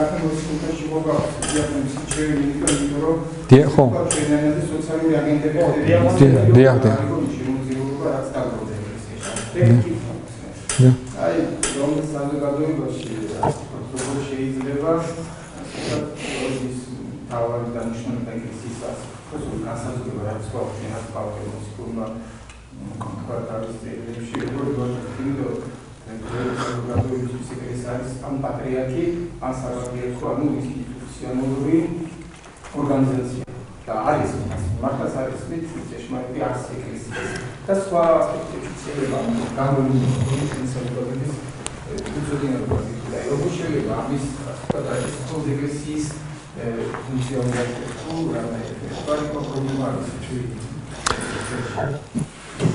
რა ვიცი მე მაგალითად ყოველთვის ვამბობ რომ როდესაც ამბობენ რომ ეკლესიის ნდობა არის უმაღლესი ჩვენთან ხო ესე იგი როგორ ატარებენ სოციალურ იმას რა ქვია გამოკვლევას თქვათ ანკეტებს არ იგებენ სადაც არის ენდობი პოლიციას ვენდობი არ ვენდობი ან რაღაც ვენდობი ესე ენდობი სასამართლოს ენდობი ეკლესიას როგორ შეიძლება ერთ სიბრტყეში განიხილოს იმიტომ რომ ვიღაცისთვის ეკლესია არის საპატრიარქო ვიღაცისთვის ეკლესია ახლა პოლიცია ვიცით რაც არის ხო სასამართლოც ვიცით რა არის ზოგისთვის არის მისიღუდელი ზოგისთვის არის საპატრიარქო ზოგს ეშინია მაგალითად რომ დაწეროს რომ არ ვენდობი აი ხო რომ დედაბრის რო ეშინია თქვა რომ არ დამწყევლოს ხო არის ეგეთი ხსნება ზოგს მაგალითად ეშინია რომ დაწეროს რომ არ ვენდობი ხო ამიტომ ეს აბსოლუტურად მახინჯი დასკვნა რომ შეადარებ რომ ეკლესიას ენდობა 80 ზოგისთვის არის ქრისტეს სხეული თქვა როგორ შეიძლება მე არ ვენდობოდა ეკლესიას დათო როდესაც ყოველდღე ვამბობ წამს ერთი წმინდა კათოლიკე და სამოციქულო ეკლესია ხო ჩემთვის ეკლესია არის აი რაც პავლე ამბობს ხო როგორ შეიძლება მე მას არ ვენდობოდი ხო ამიტომ რა ვიცი საერთოდ მე ვეუბნები ხოლმე სტუდენტებს რომ იცით რომელიმე სხვა რელიგია ნებისმიერი სადაც თემი ნუ ეკლესიას ერთ-ერთი ის არის თემი ხო ჩვენი ერთობა მორწმუნეთა ერთობა ხო რომ იყოს რომ წამს წმენის საგანი რო იყოს ანუ მე წამში ხო ჩვენ საზეიმოდ ვამბობთ რა წამს ხო წამს ერთი ეგეთი რამე არ არის რატო იმიტომ რომ ეკლესია არ არის მარტო ხილული ერთი სხვა ხილული უნდა იყოს რა სიკვდილეა მაგრამ ნუ რასაც ვხედავ ჩვენ ეკლესიას ხო ერთობა ქრისტიანთა მაგრამ მეორე მხრივ მას აქვს უხილავი მხარეც ხო ის სულიწმინდა რომელიც გადმოვიდა პირველ ეკლესიაზე ის ყოველ შემთხვევაში თვითონ ეკლესიას წამს რომ ის სულიწმინდა დღესაც ასე. აი ხარ ის განსხვავება, ხო? თუ შენ წამს, შენ სხვანაირად ხედავ. თუ შენ არ წამს, სხვანაირად ხედავ. თუმცა შენ ხედავ ორივე ხედავს ერთ-ეგივე ეკლესიას. თავისთავად საინტერესოა რომ ეკლესია არის წმენის მე წამს ერთი წმინდა კათოლიკე და სამოციქულო ეკლესია რაც ის. რა საჭირო იყო მისი შეტანა წამში? მაგრამ მაგამდე რომ მხვდი ადამიანი ვიღაცამ უნდა აგიხსნას იმიტომ რომ ისიც როგორი ის არის წარმოდგენა არის ხალხის განწყობა ყოველ შემთხვევაში ვისაც მე ვიცნობ იმათი რომ აი არსებობს საქართველოს სამოციქულო ეკლესია არსებობს სხვა მართლმადიდებელი ეკლესიები რომლებიც არიან მართლმადიდებლები კი მაგრამ ის ადამიანები წამს არ ამბობენ ყოველ დღე ხომ არ ფიქრობენ რას არ ფიქრობენ რომ ამბობენ ერთი რომ ის არის ერთი არ შეიძლება იყოს ორი არ შეიძლება იყოს 12 ეს არის კი ვიღაცამ უნდა ახსნას კი ეროვნულობაც ის არის თქვა აი მაგალითად ქრისტიანის უნდა გქონდეს ქრისტიანს პატრიოტიზმი და ეროვნულობა ნუ იგივეა თქვა ეს ეროვნულობა თუ ჩვენ აქ ხვდებით გარკვეული აზრით კი მაგრამ ასე ვთქვათ თავის უკიდურეს ვთქვათ თუ ჩვენ ასე სიღრმეებში მივდივართ მაშინ ქრისტიანის სამშობლო უნდა იყოს ზეციური სამშობლო ხო ჭეშმარიტი სამშობლო იგივე არის ნებისმიერი ან მღვდლობა მაგალითად ხო აი მე იმაზე ვამბობ რომ უკვე და ჯერ არა ხო მღვდლობა ახალ აღთქმაში არის ერთი მღვდელი მარტო პირდაპირ წერია ეს განახა მე რაღაც რომელიმე თეოლოგების აზრი არის მომაღან ჩემი საკუთარი აზრი პირდაპირ წერია თქვა ებრაელთა მიმართ ეპისტოლეში, რომ ერთი არის მღვდელი, დამთავრდა ის. რომ აარონი და მისი შვილები დამთავრდა ეს ერთი არის მღვდელი. ამიტომ ნებისმიერი ჩვენი მღვდელი არის პირობითი. პირობითად არის მღვდელი. ანუ სასופველში იქნება მღვდლები ზეციური იერუსალიმში? ბოლომდე თუ წაგიკითხავთ ბიბლია. იქ წერია მღვდლები არ იქნება, რატო? იმიტომ რომ ყველა მღვდელია, ყველა მღვდელი. აი სამღვდელო პატივი უკვე ყველას აქვს. ანუ ქრისტეში რა არის? ქრისტე არის მეფე, მღვდელი და წინასწარმეტყველი, ხო? შენ თუ ქრისტესკენ მიდიხარ და სასופველში თქვათ, ყველა ქრისტესთან არის, ყველა. ის მღვდელიც არის. მეფეც და წინასწარმეტყველიც ყველა. ანუ გარკვეულწილად პირობითია ეს ჩვენი მღვდლები და ის მღვდელი რომ მიდის და ის რომ მაკურთხებს წირვაზე და ზიარებას რომ გამოვიდა, ის ჩემთვის ქრისტეა. ის კი არ არის მამა გიორგი ვთქვათ. ის ქრისტეა ჩემთვის. იქ უკვე სასופველში შევდივართ, იქ ხდება ეს ყველაფერი. მაგრამ აქ რახან ჩვენ ჯერ კიდე აქა ვართ, არა? უკვე, მაგრამ ჯერ არა. გარკვეული აზრით ის მღვდელია, ხო? გარკვეული აზრით მღვდელია. ამიტომ ის როგორ როდესაც არის პროტესტანტულ კათოლიკური კამათები რო არის, აი ეს რო თეოლოგია სწორედ ეს არის, რომ ერთად უნდა გეჭიროს ის, რაც ერთად ხო? იქ არის ან ერთი უკიდურესებში ვარდება, ხო? ზოგიერთი პროტესტანტები პირდაპირ ამბობენ, აი ეს რაც უნდა მართლა ზეციური იერუსალიმში რაც არის, აქ უნდა თქვენს, ყველანი მღვდლები ვართ, დამთავრდა კალვინმა თქვა, რომ გათავდა ეს, ყველანი მღვდლები ვართ, მღვდლები არ გვჭირდება, ყველანი მღვდლები ვართ, ხო? გავიდა დრო და მაინც დაჭირდათ, ხო, ეს იერარქია და ის მაინც შემოდის, დღესაც არის თქვა. ეპისკოპოსი, ჩვენ ეპისკოპოსი არ აქვს. ნუ არ აყავთ ეპისკოპოსი, თავმჯდომარე, ნუ არ ვიცი, თავმჯდომარე. რას ნიშნავს ეპისკოპოსი არის ზედამხედველი, ხო? პირდაპირ რომ გადმოთარგმნო ბერძნულიდან არის ზედამხედველს ნიშნავს, ხო? ან მეორე უკიდურესობაში ვარდები, შენ მართლა ეს მღვდელი გესმის, როგორც მართლა მღვდელი რა. აი მართლა მღვდელია რა შენ, აი მართლა. აი ის არის რა. ჩემ დასამონძელი. მასამონძელი. ეს თეოლოგია სწორედ განსხვავება თეოლოგიისა მეცნიერებისგან, ეს არის რომ თეოლოგიაში არა, ერთი განსხვავება რა არის, რომ მეცნიერებაში და მეცნიერება ფართო გაგებით რა ვიღოთ, ანუ ფილოსოფია, მეცნიერება რაღაც ჩვენ მივდივართ ესე ნელ-ნელა მეც და მეც ვიგებთ, ხო? ნელ-ნელა მეც ვიგებთ და ზემოთ მივდივართ, ხო? თეოლოგია პირიქით არის, თეოლოგია არის, რომ იგივე სხვა ქრისტიანების რწმენით, ჩვენ ყველაფერი მოცემული გვაქვს თლიანად. სულიწმინდა გადმოსულია მას. თლიანად არის სისრულე მოცემული გვაქვს, მაგრამ ამ სისრულის გახსნა არის სიტყვებში. სიტყვებით ხდება ამის გახსნა, ხო? იმიტომ რომ ყოველთვის არის რომ თეოლოგიური ჩამოყალიბება რაღაც თეოლოგიის, თქვათ, აი სამების თეოლოგიის, თქვათ, ქრისტოლოგიის ჩამოყალიბება ხდება როდის? როდესაც არის რაღაც პრობლემა, ხო? პრობლემა, აი თქვათ, მოვიდა არიოსი და თქვა რაღაცა, რაც ეკლესიისთვის მიუღებელია სრულიად, ცხადია, მაგრამ როგორც კი მან თქვა ესა, რომ თქვა, იყო დრო, როდესაც ქრისტე არ იყო. იყო დრო, როდესაც ლოგოსი არ იყო. იყო დრო, როდესაც ძე არ იყო, ხო?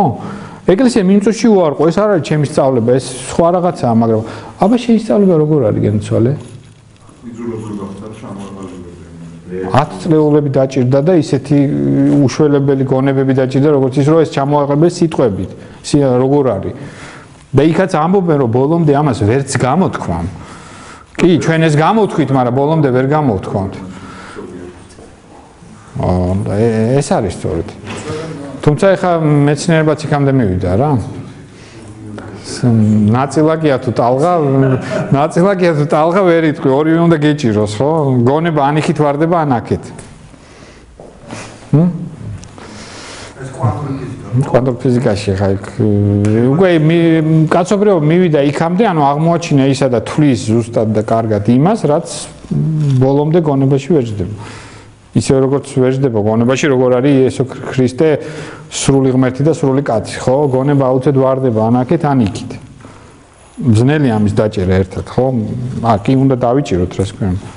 ეს სამებაც ესეა, ხო? 1 და 3. როცა ეკლესიაზე ლაპარაკობდი, როდიდან იწყება ისტორიულად, რა პერიოდიდან ცნობილი სტილმა სქოლასტიკური განკრამის გამო, თორსა ეკლესიას განიხილავენ როგორც ქრისტე ორი ბუნების მქონე და ეკლესიას ანალოგიურად ამ ეკლესიოლოგიის კონტექსტში შედის ეს ორი ბუნება, მისი მიწიერი ბუნება, ეკლესიის ზეციური და მისი ჰარმონია. ისტორიულად როდის ხდება ის ასე ვთქვათ წინწამოწება და რომ რა პერიოდში ხوار გახსოვს. იმიტომ არის აშკარად ესეთი მიდგომა ძალიან სქოლასტიკური არ იმდენად ხისტი რომ ხანდახან აიკლოში ხდება სვანაერი. ხო არა სქოლასტიკური თავისთავად უარყოფითი არ არის ხო? არ ვიცი მართლა რო გითხრა, მაგრამ მე მგონი ეს იმდენად ბუნებრივია. იმდენად ბუნებრივია ეს ორი ბუნება ქრისტეს, ხო? ბოდიში ეკლესიის ორი ბუნება. ერთი ეკლესია არის სხეული ქრისტესი, ხო? ისე როგორც ქრისტეშია ორი ბუნება, ისე ეკლესიაში, ხო? რომ მე მგონი ამას რაღაცნაირად მე მგონი იმთავითვე იყო ეს. საერთოდ აი რო წაიკითხოთ თქვა ფლაროვსკის აქ ძალიან ბევრი და საინტერესო ეკლესიოლოგიის შესახებ და ფლაროვსკის ერთი აზრი აქ ძალიან ისეთი ცენტრალური და ძალიან მენიშნა მე ეს აზრი რომ პირველ მამებს არ ქონდათ ეკლესიის ესე იგი ეკლესიოლოგია როგორც გამოყოფილი არ ქონდათ თავი. აი მათ შორის დამასკელსაც კი ერთ-ერთი მიზეზი ამის ის იყო ალბათ რომ ეს იმდენად მათთვის ის იყო სისხორცეული და იმდენად ბუნებრივი და იმდენად ის იყო რომ ცალკე ამას გამოყოფდნენ ხო უფრო ალბათ დაიწყო ეს დასავლეთ შეიძლება მე მართლა რო გითხრა ეს არ ვიცი ეს მაგრამ აი ეს მაგრამ იცი რა დასავლეთში თავისთავად თვითონ ეკლესია არის განსულიერებული და დაწყებული ავგუსტინეიდან, იმიტომ რომ ავგუსტინეს ორი ქალაქში რო ავიღოთ, ხო, საღვთო ქალაქი. საღვთო ქალაქში, ესე იგი ეკლესია არის რაღაცა სულიერი, არა ამქვეყნიური. და ესეც არის ეკლესია არ არის ამ ქვეყნიდან. იმიტომ რომ ის არ შეიძლება იყოს მთლიანად ამ ქვეყნის და რასაკვირველია ეს ნიშნავს რომ მას ორი ბუნება. ანუ აქ ხანდახან მეორე უკიდურესობაში ვარდებიან, ანუ როდესაც ამბობენ რომ ეკლესია არის სულიერი ესე იგი ქრისტეს სხეული და სულიერი ერთობა იმდენად რომ აღარც კი ჭირდებათ ასე ვთქვათ ხილული ეკლესია. რაზეც ყოველთვის მართლმადიდებლები არიან ამის წინააღმდეგი. აი იმავე ეკუმენურ მოძრაობაში მართლმადიდებლები და კათოლიკებიც ამბობენ არა ჩვენ ესეც გვჭირდება. არა ესეც გვჭირდება უნდა იყოს ისე კი არა რა თქვა ეკლესია არის თქვა ეს ღმერთმა იცის სად არის ეს ეკლესია ხო? ჭეშმარიტ ეკლესია აი შეიძლება განფენილია თქვა სხვადასხვა კონფესიებს შორის ან რაღაც არა ჩვენ მართლმადიდებლებს ესეც უნდათ რომ ხილული მხარე ეს მხარეც იყოს არა მარტო ის. აი ბოროსკი ამბობს რომ გაუგებარია, ანუ ფლორსკი ამბობს რომ საზღვრები მაინც წავსახა არის. ეკლესიის საზღვრები? ნუ ეს სასაკითხია. მაგრამ ეკლესია რეალურია. ის არ არის. აი კალისტოსი რეალური უნდა იყოს. აი კალისტოსი ჩვენ ზუსტად ვიცით მე კალისტოსი ამბობს. ზუსტად ვიცით სად არის ეკლესია, მაგრამ არ ვიცით ზუსტად სად არის. ეს უფრო ნუ ეგეც ვინ ამბობს? კალისტოსი. ხო, უე. აი იგივე არის თქვა იგივე არის რა არის წმიდანი ხო წმიდანი რა არის და ეკლესიაში ერთი მხრივ ეკლესია არის წმიდა ხო და მეორე ერთი ეკლესიაში შედგენ ადამიანები რომლებიც არიან ცოდვილები ხო აი ესეც პარადოქსია ანუ როგორ შეიძლება რომ ეკლესიაში იყოს ცოდვა ეკლესიაში არ უნდა იყოს ცოდვა და ესეც არის თქვა აი წმინდანები მაგალითად პროტესტანტები განსაკუთრებით როცა ახალი იყოს პროტესტანტები ამბობენ რომ ჩვენ ყველანი წმინდანები ვართ რაც სწორია თავისთავად ეგ პავლე მოციქული პირდაპირ მიმართავს იმათ როგორც წმინდანებს ხო მაგრამ ესეც გასაგებია თქვათ აი ჩვენ რასაც ვეძახით სინანულის საიდუმლოება სინანული რა არის სინანული არის რომ მე ვარ ცოდვილი ანუ ჩემი ცოდვებმა მე ეკლესიას მომაცილეს. მე ესე იგი ნათლობაში მე გავხდი ეკლესიის წევრი. სადაც რასაკვირველია ყველა ცოდვა მიმეტევა და გავხდი სრული წევრი და ნათლობის მერე ესე თეთრებს იცვამდნენ და რა ვიცი ერთი კვირა დადიოდნენ თეთრები.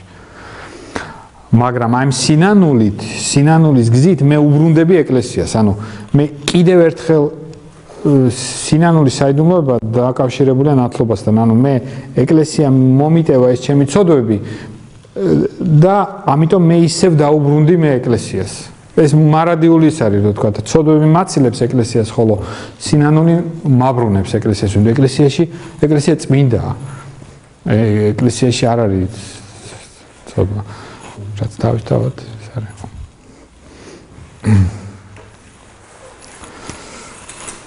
კიდე თუ გაქვთ კითხვები, თუ არა და